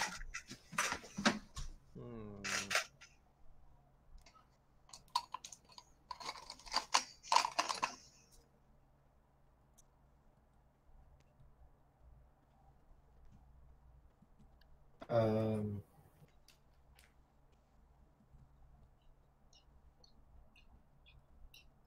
well, why don't we go? Can you remind me what we saw in that room? Austin? Which room? The room with the 4 things that were writing things on the wall. Oh yeah. So you guys didn't take a close look. It's dark, and you didn't kind of get down in the pit there. But I can sort of run over what you guys saw from your vantage point. You saw that there were sort of paintings that were, you'd have to get in there with some light. They're not like really super well done, but there's paintings all over inside this lowered pit.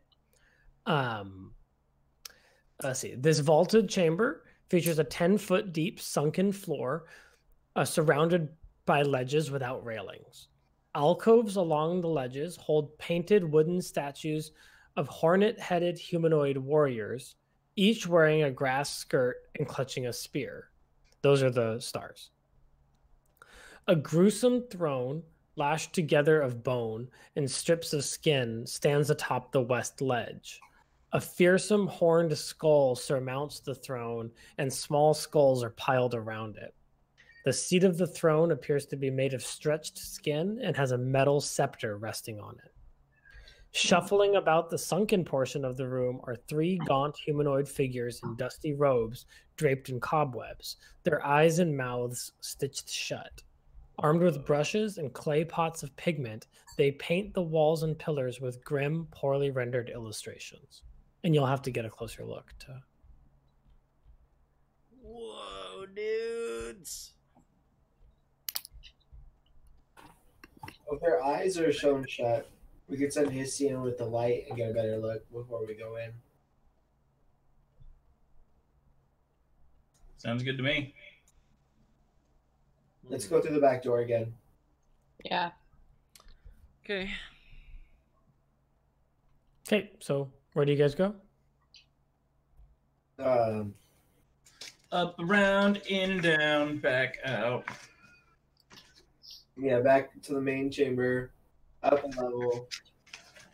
Okay, well, who's going first? What's the marching order? There's also like you've got like these 2 guys like hanging out. This is the stairs up, so they won't block the stairs up. That's fine. Yeah, so Folly being the one who's been talking to them the most, she just turns to them after kind of watching them settle in and say, do you want to join us in pursuing your imprisoner, Serac? We plan on bringing him down. He Yeah. says, this is Zal the Minotaur, and he says, a Serac has destroyed my home, my kingdom, and he uses my handiwork to fulfill his rotten games. Wait, what My was, axe. What? what was his handiwork? He said these halls. I mean, into Omu, because the Minotaurs. We built this city. Oh, I see. And you know from the previous conversation, they built it with slave labor, but he's Right, proud of it. Right. I thought he Right. was talking about the dungeon itself. I was like, whoa, wait. No, yeah, I mean, no, not in Okay. particular. Okay. But he says, my axe stands ready. Should you find this foe, for the time being. And then, I- okay, so for then the- I cut him off there and I say, if you'd like, you can settle in at our base camp where we have a giant serpent waiting for our instructions. He says, sure, where? And then it's in the main entrance to, wait, what are we? 3 floors up. Head south. Okay. So, he says, lead the way, or at least if you're heading up, I'll follow. Yeah, and I look pointedly at Egraph as well. Say, would you like the same offer? she just looks like this is a lot. Like this is like she just says, I just want to go home. Why is she such an emotional girl? 7 Cha. I don't know what to tell you. Wait, I forget. Was the entrance not closed behind us, or The entrance was closed behind you. Okay. As soon as it was like an airlock situation, Yeah. you had to solve that puzzle where you didn't touch the lever. Okay. And then when that door opened, the one behind you closed, and you have, as far as you know, you are sealed in here, big time. And then I say, well, if you want to stay safe, you can stay with our giant serpent. What was his name? Azimaz. Azimaz. Yeah. She kind of nods and she goes, "A good snack."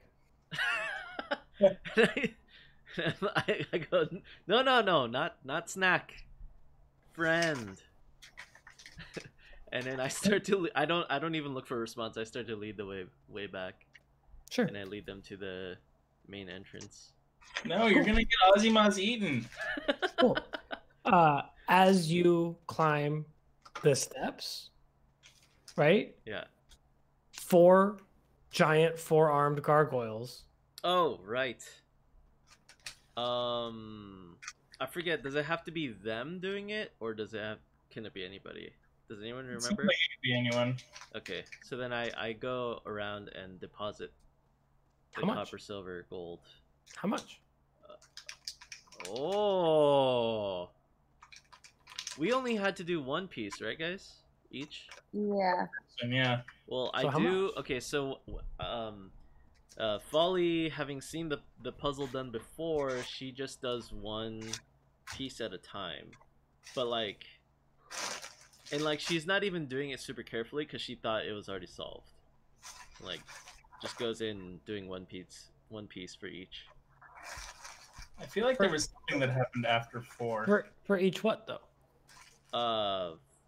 For each slot, the copper. Okay, cool. Yeah. Yeah. Then the gargoyles seem to like nod after one of each. Okay. And I do another round for the Minotaur, I guess. Yeah. Yeah. How many times? Oh yeah. So I do 2 rounds of these coin drops. Okay. Because I'm assuming it's just 1 round for each creature. Mm-hmm. And then you send them up the stairs by themselves? No, I'll probably walk with them. I don't know if the party's gonna follow, but I'll probably feel pretty safe with these 2 large creatures with me. Okay. Is anyone else gonna follow, or should I just walk them over? What's your? I'll be like, where are you guys? Well, we all gotta go up, right? Do we? So yeah, I'm gonna go up. Okay. And put in the coins to go up. For how many people? We all got to go. We all got to go. Yeah, I'll put a set in. So Yeah. So you're doing the 5 of you. 5 of us, the Minotaur, Vlad, the Rylan, Troll, Biff Longsteel, Biff Egrith, Longsteel, Zal the Minotaur, 2 tomb dwarves, 3 zombies, 3 skeletons, and the Drow. and the drow. So that's 8, A few. 9, 10, It's like a few. 15, Just a 17, few. 17 total. 17 copper, rounds. 17 So- silver, 17 gold, and platinum? Yeah, when you try to pay, when he figures it out, Vlad Rylanvir says, "Please, I can pay my own toll." In that case, we'll take some rescue money. He says, "You will not." Oh God. If it's on you, I might.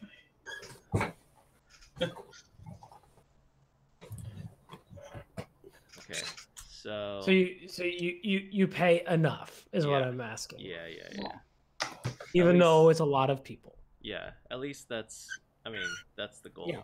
So 17. What did we say? How many people? 17. 17, yeah. 16 without fat flat. Yeah. So Oh, yeah, 16 platinum is 160 gold. plus 16 gold is 176 gold. The silver and the copper. Who cares? How much gold do we have? 77 gold. Yeah. I'm not even sure. 1 second.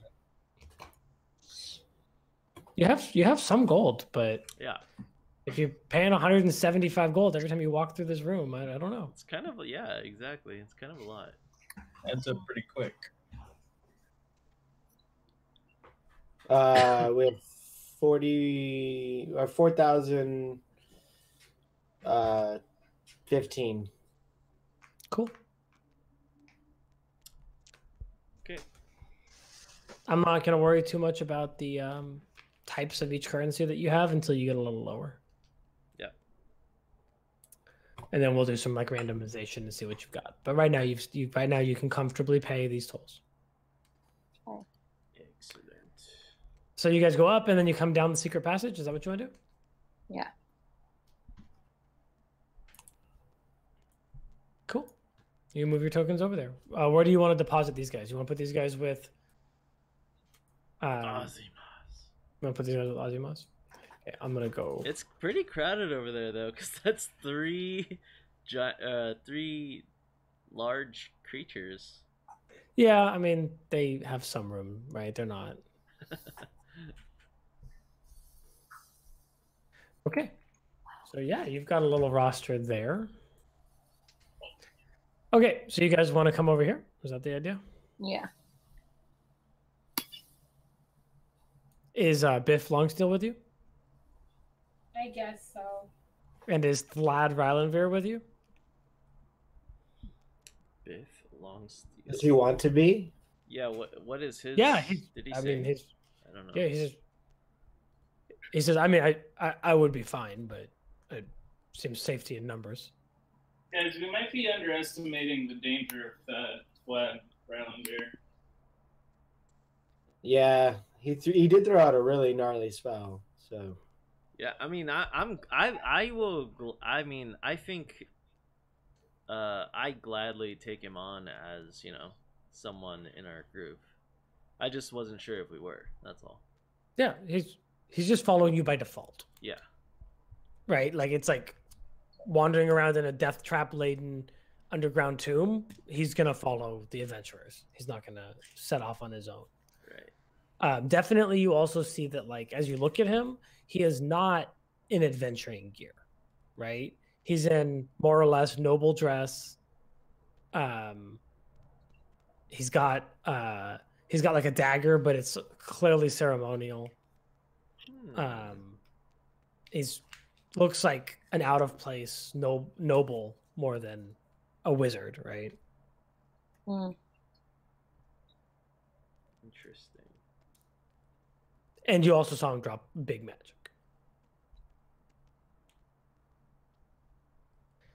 But like we rescued him, wouldn't he have loyalty to us? Yeah, I mean, he hasn't betrayed you or anything. He's following you around. Yet.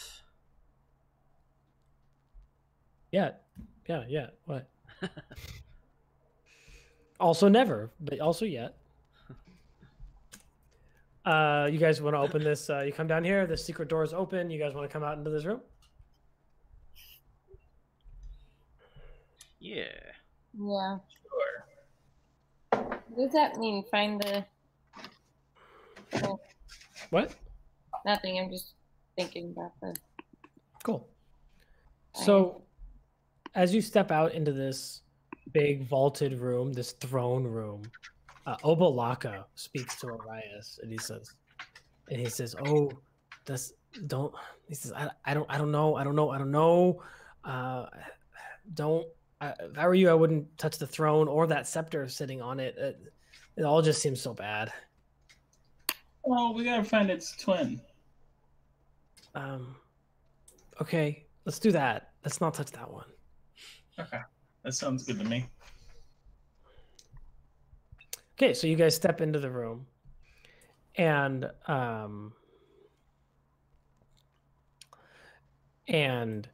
you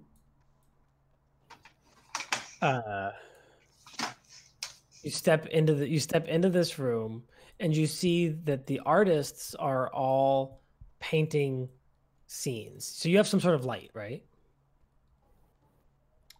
What are you using for light? Yes. Yeah. Oh, you have double sight, but what are the rest of you You're using for light? I think we were sending Hissy first, weren't we? Yeah.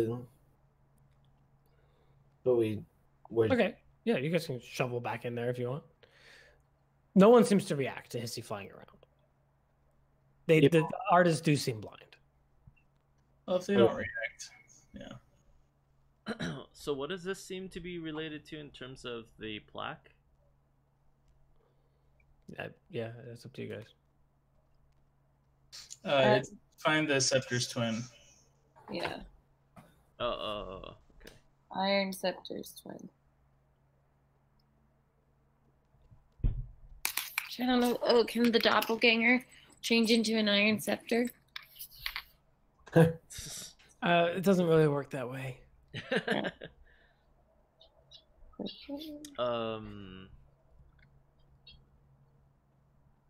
Well, let's with dancing lights. Let's send Hissy down before going down there to kind of look at the symbols.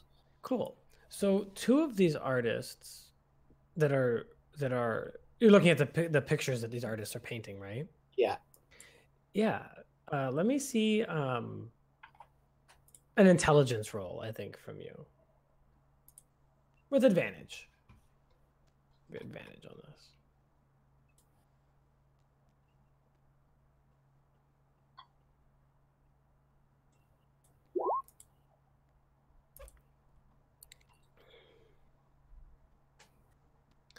Okay. You see that that each of these artists is painting over old paintings, that the walls in this pit are covered in layer upon layer of paint, right? And what you're looking at as you look around, you notice a couple scenes that strike you. The first that you see is what looks like a female druid holding a mace above her head and the silhouette of a monkey behind her. Yay. Next to the somewhat after that, you see what looks like a huddled band of adventurers being hunted by a shadow demon. Mm. You see an image of a wall of water washing a band of adventurers away while one holds a trident. The walls of history tell all.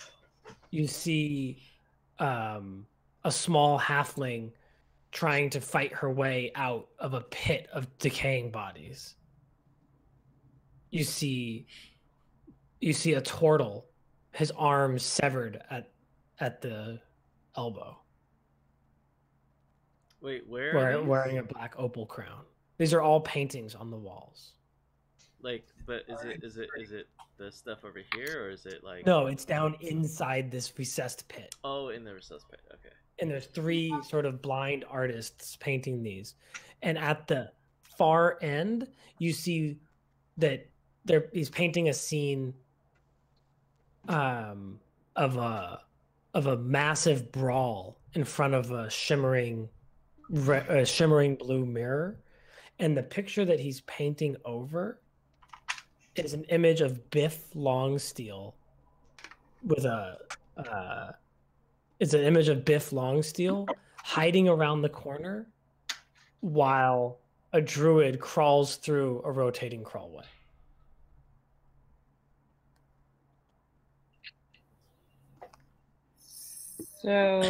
So Biff left Red to die, or not Red. Yeah, it was Red. Red, yeah, to die in that trap. He could have tried to get her out, but he didn't. Good job, Biff. Yeah. I see you for what you are. Way to go, Biff. He says, I don't know what you're talking about. This place is fucking. Don't believe what these guys see. They're blind. I mean, they're playing nuts pretty well, making me look good. He's kind of silent at that.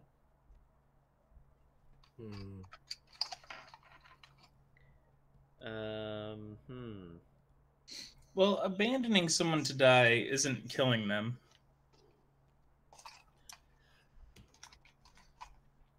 I'll remember you said that.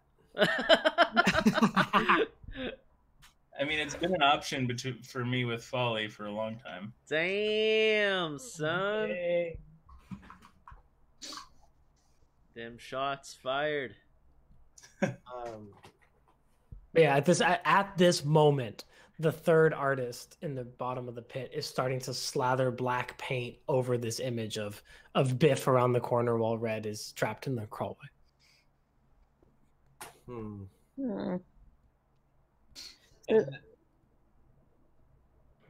So they can see. You know, they're supposedly blind.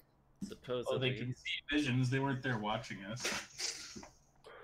The warriors that are here, they have the statues. Yeah, they have hornet faces. Yeah, they have hornet faces and grass skirts. You want to kind of search through that? Yeah. Cool. You just gonna look at one of them, or do you kind of want to go through it? I'd probably if there's any difference between the first three. Yeah, they're in slightly different poses. Yeah, I'll check them all out. Cool. As you're searching the room, the first three you search, there's nothing really interesting. Their statues are like whatever. But the fourth one, as you come around, you walk back behind this throne. I'd probably avoid the throne. You want to come back around the other way. Yeah. Cool. So at the sort of the last one that you look at, you see there's a secret door in the back, slightly ajar. Oh. It's obvious to you when you come around the corner and look. Well, let's pop that bad boy open. Who's with you? I don't know. A Doom Dwarf, that's for sure.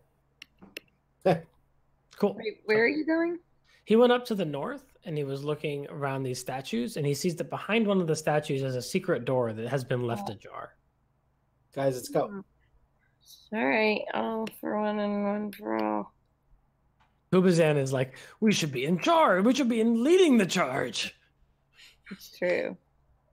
So there's a small room adorned with tile mosaics of a jungle city, intermingled with frescoes of flowering plants, birds, insects, humans wearing gold skirts and carrying spears and ornate jugs. The ceiling is painted to look like a clear blue sky. A small bejeweled cockroach rests atop a sarcophagus of black basalt in the middle of the room. A 2-foot diameter orb hanging from a chain above the sarcophagus is made of hammered gold to resemble a smiling sun. So there's all these jungle pictures and mosaics of a city all around the walls. There's a little cockroach sitting on top of a black sarcophagus. And then there's a hammered gold sun hanging on a chain in the middle of the room. Mm. What does Moa think about this room? Moa would say to you, she would say, the symbology is clear. This the last queen of Omu was sometimes referred to as the Sun Queen, Napaka. Do we know anything about her? Yeah. Maybe. You did talk to her daughter. Who is her daughter? Well, claimed to be her daughter in any case. There was a disembodied skull that you were very careful not to speak any truths to. Yeah. And she was like, my mother sent you, right? My mother? Omu's under attack. We have to go. We have to get back to mother. She was scary. Yeah. I feel like all these extra rooms are red herrings, as Austin likes to call them. Well, especially this one. This one is especially suspect since the trapdoor was open. Ajar, yeah. Yeah.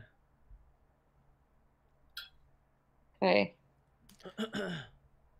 So, where do we find the? And there's no, like tomb in this room, right? No.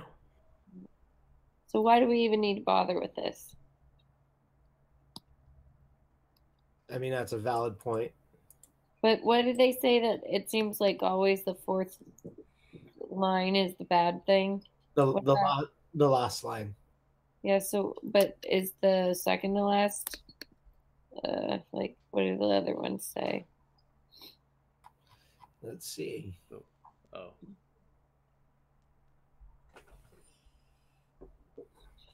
I have such a hard time finding everything that The third one was Right the Gods. For the third handout, the fourth one was Right the Gods, and for the second floor, it was Bow as the Dead God intoned. Did we even do any of those? We didn't write. Well, we righted the gods strategically. Okay, so we did do that one. And that got us the key, right? Well, That got you some of the crystal eyeballs on level 3. All right. that we aren't using. And then Bow is the dead god intoned. Did we do that one? From the first warning from the obelisk, the fourth warning was, "Speak no truth to the doomed child." Oh yeah. Oh. The theory was that the fourth one was always bad, so we should have spoken of truth to the doomed child. No, I think the theory was that the fifth one, the last one, was. Oh, you're right. Yeah. I had to cut my arm off to get us out of the maze. Right. Yeah. But what about the fourth one? I don't remember. I mean, nothing in here is going to be nice, easy, or pleasant, but there have also been some rewards. But usually we know what the goal is. Like, we know that there's like if we were looking for Ankh, her tomb should be in here, you know? Like, that's our goal, isn't it? Yeah, that's true. It's kind of weird. What does the door look like that we didn't come through? This door over here. Yeah. So you guys saw it from the other side. So I'm going to talk about that side first. Okay, so the opposite side. There's a large stone door that looms at the end of the hallway, but it bears no handles or hinges. Jutting from the wall on either side of the door are two matching bronze sculptures, each the head and neck of a serpent with fangs bared. On the lintel above the door is inscribed the following message: warm like flame, cold for the cruel, still for the dead, cruel for the ghoul. On this side, it's just a solid slat of stone. So that was like a thing that we had to do to get through the door. But we're already through the door. And these are all statues? Mm-hmm. Of what again? They look like Chultan men and women, but their heads have been replaced by the heads of a hornet, like a bug, right. like an insect.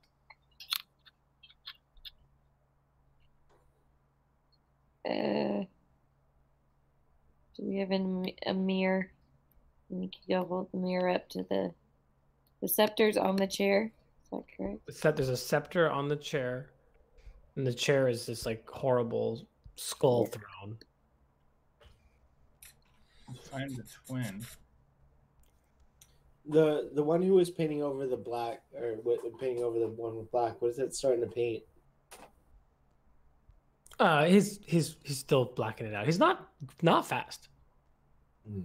You've only been here for a couple minutes. He doesn't have like a roller, right? He's just using a paintbrush to slowly black out what was a big mural. You think these paintings might take hours? Got it. I mean, if you're bad.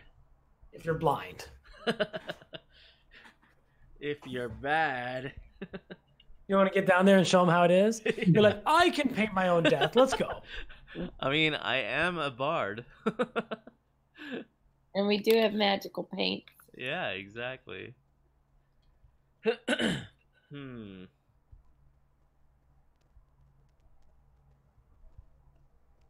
I don't know where to go from here, guys. Yeah, I don't either. I feel the same way. I'm not sure. We searched all the walls. Yeah. So there's a crypt with a sun hanging over the black thing and the cockroach on it. There's this room up here that you guys haven't been in, and then there's level 5. Level 5, my favorite. Should we just go to level 5? Can I ask Obalaka if he thinks there's any gods in this area?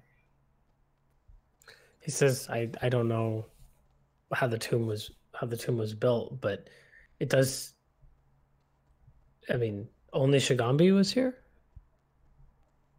This seems. I feel like, yeah, there's been at least 2 on each level, right? Yeah. There is other space on this level that we have not done, though. Yeah. I'm sorry to make you repeat it, but what's that room that got opened behind the secret door? Yeah, absolutely. There's a it actually has the name on it. There's a black sarcophagus in the middle of the room with Nabaka written on it, Napaka, and basically the whole room is decorated with mosaics and paintings to look like a city of gold rising up from the jungle. So it's got like gold tile work to make a city, and then painted all the way around it is the jungle. Hanging from a chain in the middle of the room is a hammered gold orb that looks like it's supposed to represent the sun. And Moa said that Napaka was sometimes referred to as the Sun Queen.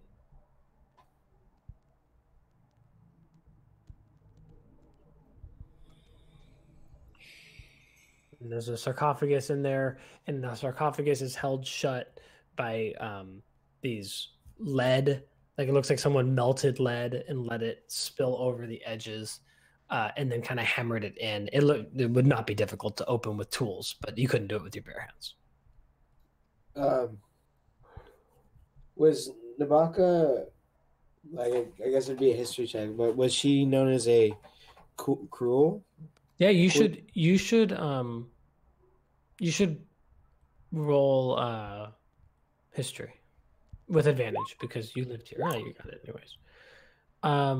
You didn't live near Omu, right? Like, this wasn't, and plus Omu, like, the fall of Omu was 50 years ago. I don't even think you're that old, right? Like, this is all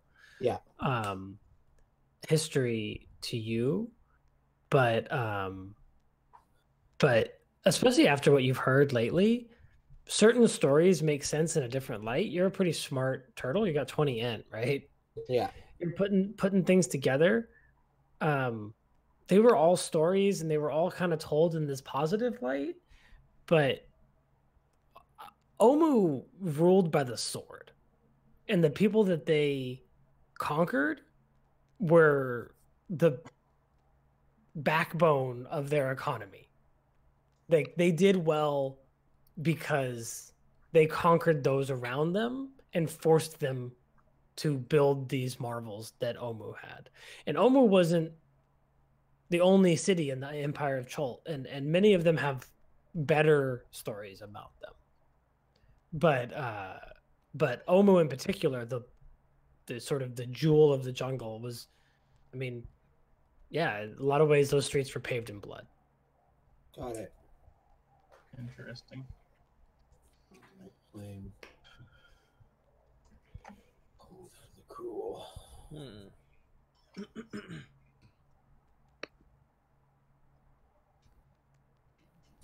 Do I have any reason to believe that Unk is in this tomb? The tomb, Nabaka's tomb?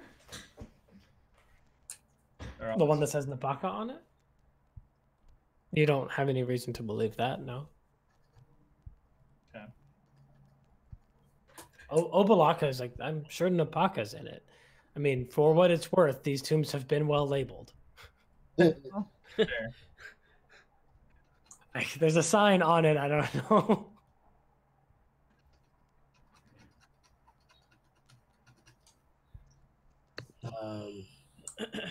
Is there any way you guys would just want to go to level 5? That's kind of what I'm mulling over right now. Just Level go to 5, level 5. Or there's the room that we haven't done on level 4 yet. Which is that? Outside of the store, there was a stairwell that goes down to like a chest or something, and then there's Oh, Yeah, there was more past it, but we couldn't see. So We just don't. We don't have any hints for that room left, right? unless the scepter's in there, Yeah. which is a possibility. But I don't know if it's good or bad if we find the scepter, because we could find the scepter and then they could want our other arm. or I mean, so like looking at the one where it's the maze is the key. I mean, we're assuming the crown is the maze, but that's not really a maze. It's just kind of some hallways. Unless the maze is to figure out how to get out, in which case it is that clue. And I don't know, but it could not be, is what I'm saying. Right. Yeah, I think Yeah. Arias's feelings on it would be that he wholeheartedly agrees with the theory of the last line being bad. So even if somehow that wasn't what it was referring to, he wouldn't want to go to what it was referring to. Fair enough. Well, let's go down to 5 then. Let's take the hidden stairwell all the way down and go fuck some shit up. Okay, that sounds good. Let's do it. Okay. Let's take the troops and our people and go mob on some stuff. And as we get ready to go down there, because didn't we like overhear something from down there a long time ago? yeah, you've been down there. You went down to level 5 through the secret door before. You just didn't go any further. But when we were down there, we like overheard Withers. Oh, no. Well, I don't Who think was so. that? I don't Somebody- think you overheard anybody in particular. I think, but you did hear interesting sounds. You heard sounds of water and you heard sounds of heavy machinery. Yeah. I'm not sure exactly what you're referring to there. I don't think you would have heard Withers down there. Okay, I thought Withers or Hags. I don't know. Never mind. But yeah, I guess then I wouldn't cast See Invisibility. I don't know. For some reason, I thought I remember hearing that somewhere along the line, and so I would do that. But You think that the stairwell is clear, just with if you send Hissy down there or whatever. okay, let's roll on down then. All right, so you want to lead the way with the tomb dwarf? Sounds good to me. Okay.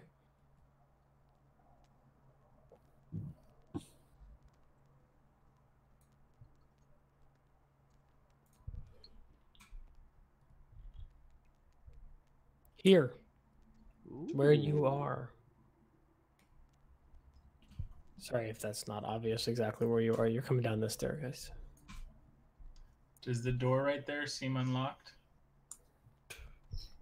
Yeah, door seems like a door. So thinking about the topology of the dungeon so far, the only other way that we know of to get to the 5th floor Just to jump down the hole between the 4 gargoyles. Okay, just wanted to make sure that was the case. Hmm. Can we So what you open and send Hissy through it? Like barely open it. Well, don't we think, like, at least somewhat theorize that there is water on the other side of that? Mm-hmm. So yeah, so let's talk about this. Oh. You hear around you the sounds of water gently lapping at the side of whatever this stairwell is that you're in. And you hear a deep machinery rumbling coming from all around you. The floor vibrates slightly. There's puddles of gray-green slime pooling in the hallway to your south.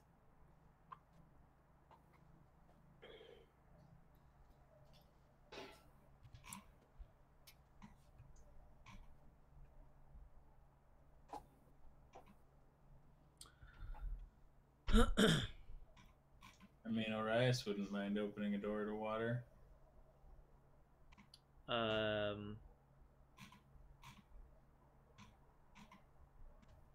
So looking down the hallway. Wait, we haven't looked at the hallway yet? You can see as far as I've revealed.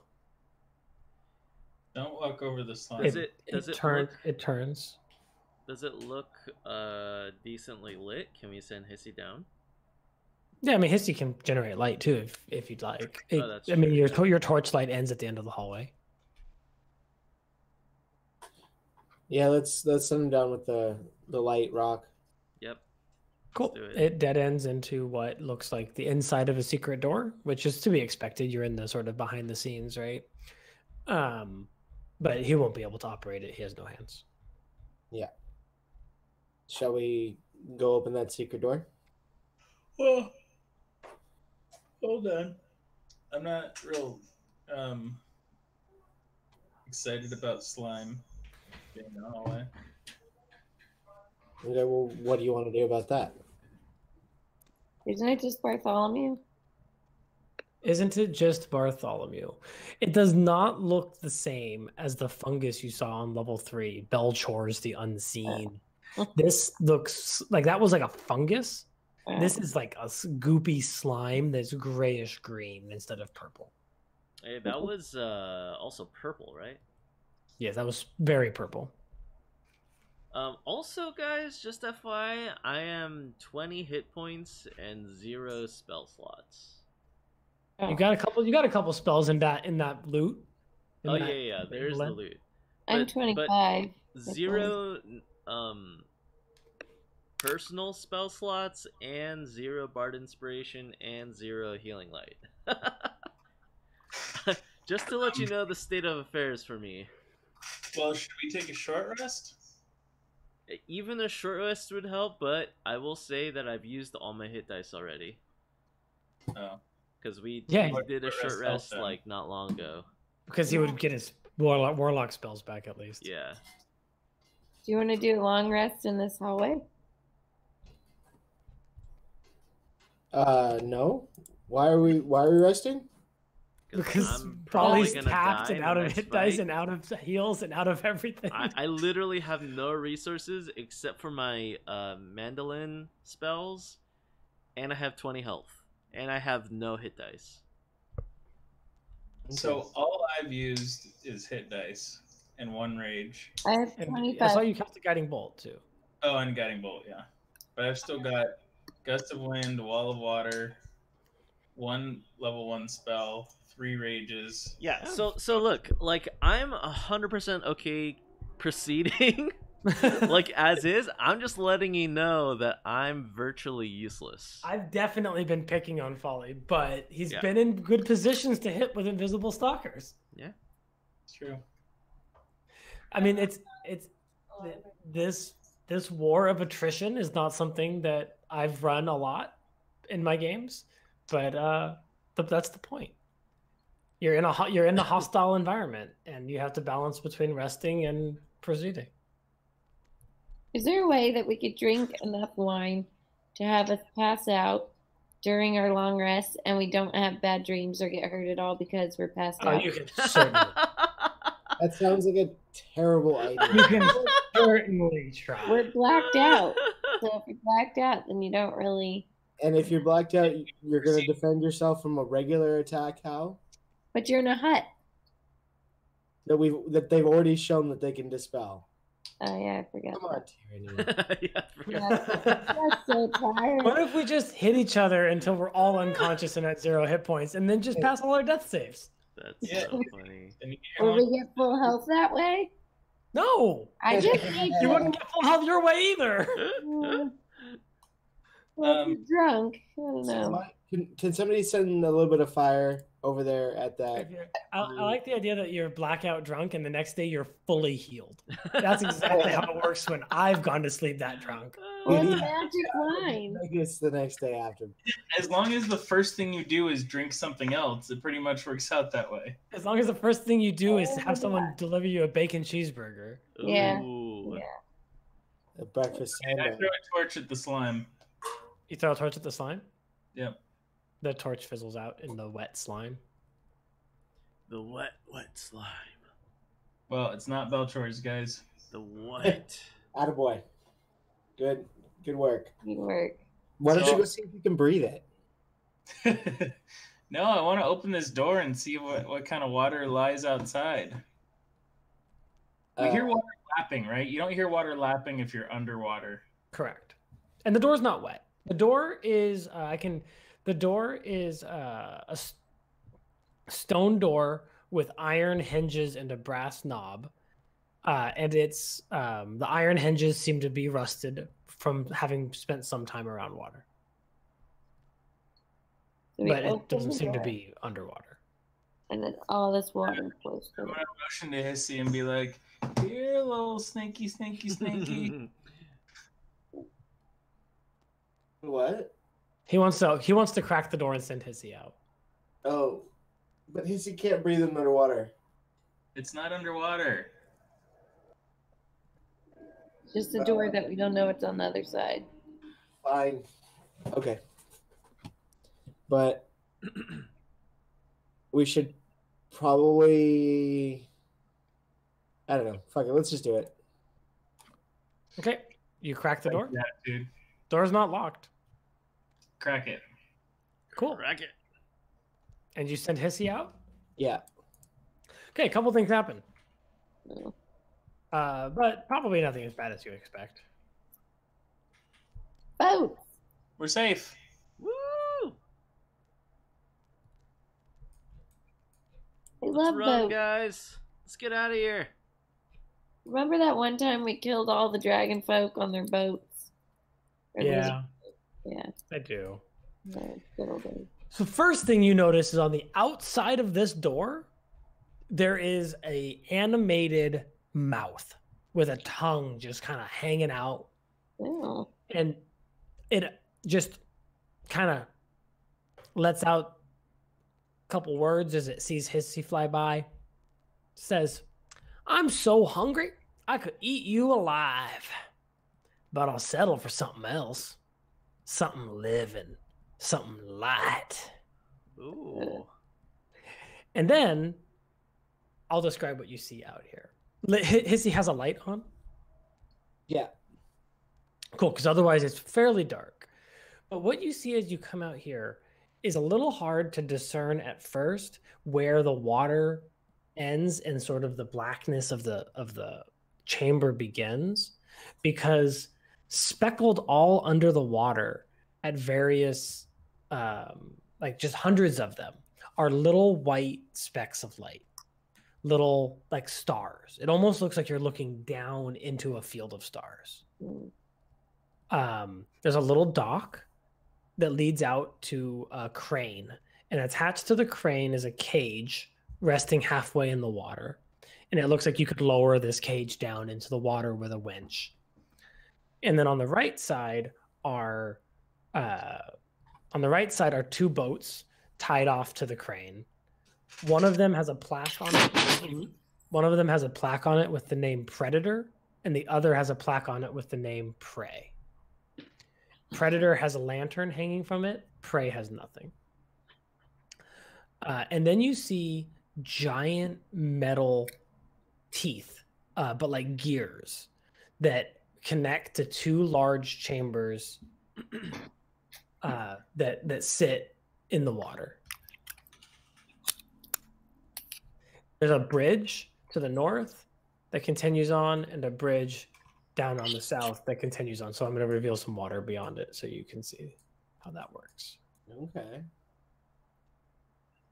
The bridges look like metal pipes that connect to these sort of stone-toothed chambers. And are the chambers moving? No, not currently. They definitely give the impression that they could. They're detached from the ceiling so that it looks like they could rotate.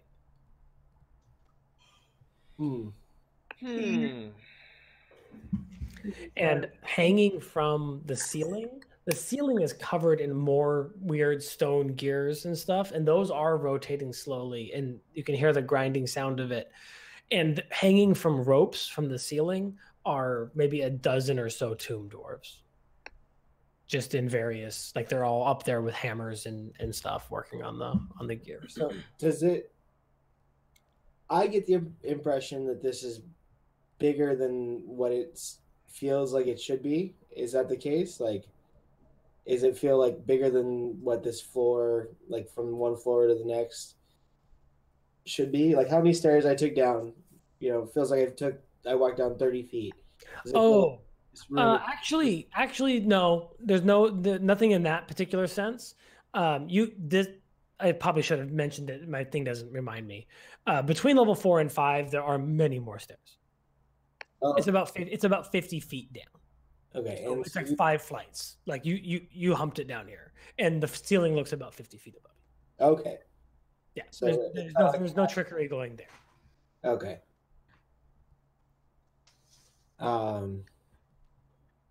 I guess let's do a loop.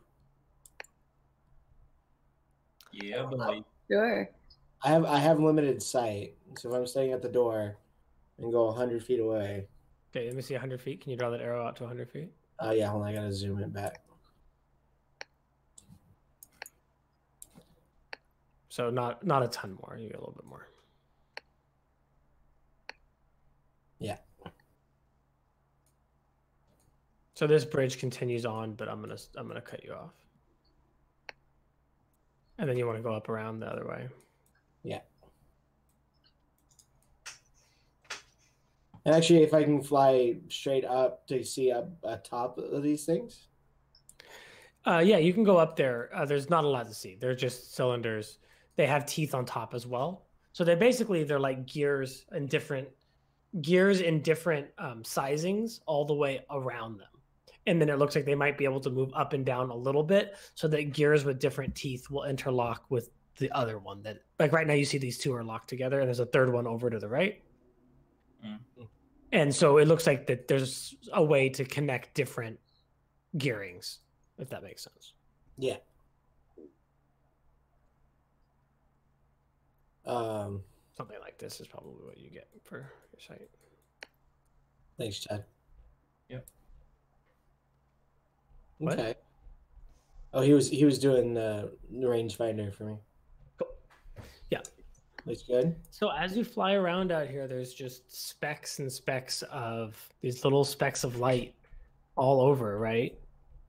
And it's about the time that you're telepathically controlling this snake, right, Hissy? Yeah. It's about the time that you're turning to give up, right? You're like, okay, that's about as far as I can see. When can I see perception? Yeah.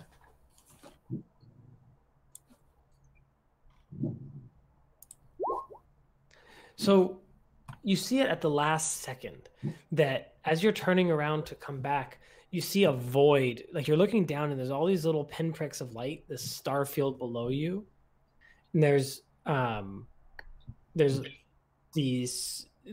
gap in it. There's like a black void where there should be these little dots.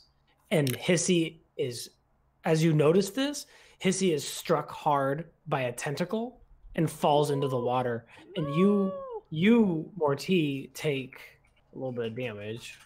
You take 8 psychic damage. And you just hear in your head you hear, "What is this funny bird?"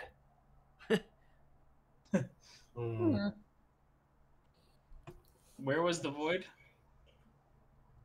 Like, let's say it's over here. Like, Wait, he's turning back to kind of wherever he gives up. Yeah. Like up here somewhere. Yeah, probably somewhere up there. Well, that bastard. Yeah, so let's go kill that, whatever that was. Sure. Was it a big tentacle? I mean, you didn't see much. It's dark. Your only light is the light source from your thing, and the water is deep and not perfectly clear. And you just saw something big, like kind of blocking out these little pinpricks of light, which you're not even sure what's causing those pinpricks of light in the first place.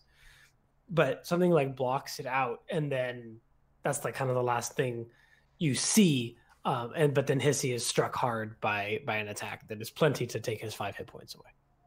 Yeah. And then the door says it wants to eat something. Yeah, and the door. I can repeat the door. Whole door. The door is. You guys are in here. The door says, "I'm so hungry I could eat you alive, but I'll settle for something else, something living, something light." Light, so one of those lights in the water. That's what it sounds like. Does it look like to anyone else like when Kelly speaks, she doesn't move her mouth? No, What's he talking about? So weird. I think it's just Joe. Yeah. So it's 10:15. We're gonna wrap up about here, but I would like to hear about your future plans, so we could talk a little bit about that. But I probably won't give you guys too much more exposition. By next session, we will have found the soulmonger. So thinking, You also are all level 10. Don't give yourself anything like level up, but don't give yourself anything unless you guys are planning on resting. So, like, get an extra spell slot. Do we get the spell? You learn the spells, but you don't recover any spell slots. But what Right? if So being a spell slot? no, you don't recover any spell slots. You'll have that as an empty spell slot. I'm not recovering anything. You need to rest to get that ability. You'll Wow, learn new Chad. spells. You'll learn new spells. You will gain maximum hit points, but not current hit points, etc. Okay. So basically, you get nothing, Folly. so I have a question for you. Like, could you take us back up to 4 real quick? So the circle, or the stairwell that we're in, and the only other way that we know down, it looks like that entrance would be somewhere above these big giant gears, right? Yes. Yeah, does it look like there's like a tunnel into one of them? Like downward tunnel? You think so? Like a shaft?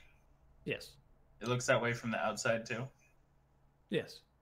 But from the outside? Oh, I see. Because I said they're detached from the ceiling. Yes. Like one of them has a Yes. out into it. Okay. And yeah. Okay. Well, I don't know if we should do any more running through the House of Horrors. What do you mean? Like this behind the scenes probably seems like a better way to go than through the hallways. Yeah. What, you guys don't want to just jump down a 50-foot tall shaft? Seems that good. much. Seems good. It seems okay. Good. Well, okay. So given the mindset that we are in the secret area, then the water is also not expected to be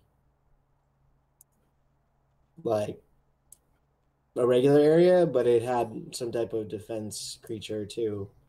Yeah, I don't really know. I mean, we could go look through the other door before we make any moves. The only thing about that is getting over the slime, or we just walk through it. Fuck it. See what happens. I can leave. We can push a dwarf into it and see what happens. Yeah, but I mean, 2 dwarves like live here. Yeah, that's true. Let's push Folly in it. Folly's got a lot of hit points. Yeah, it's perfect. Well, he's got a lot of hit points. Thanks, DM. It's actually really nice how Folly let us know the moment she became useless, so that we. Wow. So yeah, I mean, don't worry though. You can take a rest and you can lose 3 more con points. God damn it. That is the worst, though. The con points. Honestly, Jesus Christ. Honestly, each rest has been rougher than the last. Yeah. So who knows how many con points you could lose? Oh my god. Okay. Well. So I guess the secret entrance in then, probably, right? Well, I mean, no. I'll step into the slime. It seems benign. No, that's what I mean. In through the slime. Oh yeah. What looks like this like little bridge or whatever. Yeah, and at least like look to see what we find. Okay. Cool. I will take into account that Orias's leg melts off at the beginning of the next session. Oh. No, well, that's all We good. have the doppelganger with us, right? Why Oh can't yeah, we make you guys have Biff Longsteel with you. And just make him walk through it? Vlad Rylandveer. and Thad Rylandveer. Yeah. What was We need his to story? use- What was his what? His story? How did he end up in here? You haven't asked him. Can we do that right now or next Yeah, session? yeah. I mean, maybe give me till next session to write it. Sure. Otherwise, I have to wing it, which I do a lot, but easier if I have a couple seconds to think about it. Does Dan's god have any response to that psychic thing? Yeah, no. But that's weird. Like that hurt. Yeah. Also, I don't think that it. I think it knew what. I think it was mocking you. Like I think it knew that was a familiar. Gotcha. From Moa's point of view. Oh yeah. Yeah, I don't think it was actually confused, Mortee. If you missed that, I think it knew it was killing a familiar. So the voice that I heard in my head, did I ever heard that before? No, it's super. It's huge. It's like when something is. What it makes you think of is like the way that something's so large that you can't look at it all at the same time, right? Like this is a voice so big that you can't comprehend it all at the same time. Like it said something very simple, but it's so big. Okay. Terrifying. Okay, yeah. Cool. Cool. That was fun, guys. I don't know exactly when we're going to meet again next time. I think that we've got some scheduling conflicts to work out. I happen to have this map printed. If we want to try to meet in person in a couple of weeks or something like that. I know we have a bunch of stuff for the next couple of weeks. So it's got Thanksgiving and then the other Thanksgiving, the cool Thanksgiving and the less cool Thanksgiving. The good. Yeah. But so we will figure it out. We will coordinate. I think on Discord's easier than trying to all do it right now. But we will try to find time to play because I think next Thursday is not good, and then I think next Tuesday is not good. So maybe we can find a weekend that we're not all busy. You guys can come over and play it on the table. Like this exact map is printed, or we can wait for a few weeks. The other question that I need I do need an answer for today. Is when do you start tax season, Chad? Yeah. I think we're gonna finish before then, but especially if we're gonna miss a bunch of weeks right now, I just wanna. So I won't have to stay late. 0 chance of staying late until January 18th. Okay, I will. Okay. You guys should definitely all level to 10. By the way. Okay. I have to figure out my pacing. I think that this is okay. Just not miss a horrendous number of sessions. And Morty to 11. No, not Morty to 11. Oh, No. had to try. Yeah. Cool. So yeah, everyone level to 10. And I will keep that in mind. We will finish before then. I don't think I'm gonna have to clip anything that I want to run, but I would clip content before we ran past that. That's right around when baby time too, so that's perfect. Okay, Oh, cool. yeah, that's right. What's your date there? January 22nd. Okay, I will try to finish this whole thing by the end of the year. Wait, what was January 22nd? Baby's due date. Yeah. Well, my baby's due. I think Annie's due the 17th. Who? Annie? Oh yeah. Cool. All good. We will try to play between now and then, but I will definitely abridge if I have to, because you guys stuck with it for a whole year, and I wanna get you guys the payoff here. So Cool. cool. Right. Cool. You guys are really close. There's this level's fun, and there's not a lot left. Cool. Cool. All right. I'll talk to you guys. All right. See you Have a Saturday, good guys. night. Thank you. Laters. Bye. Bye.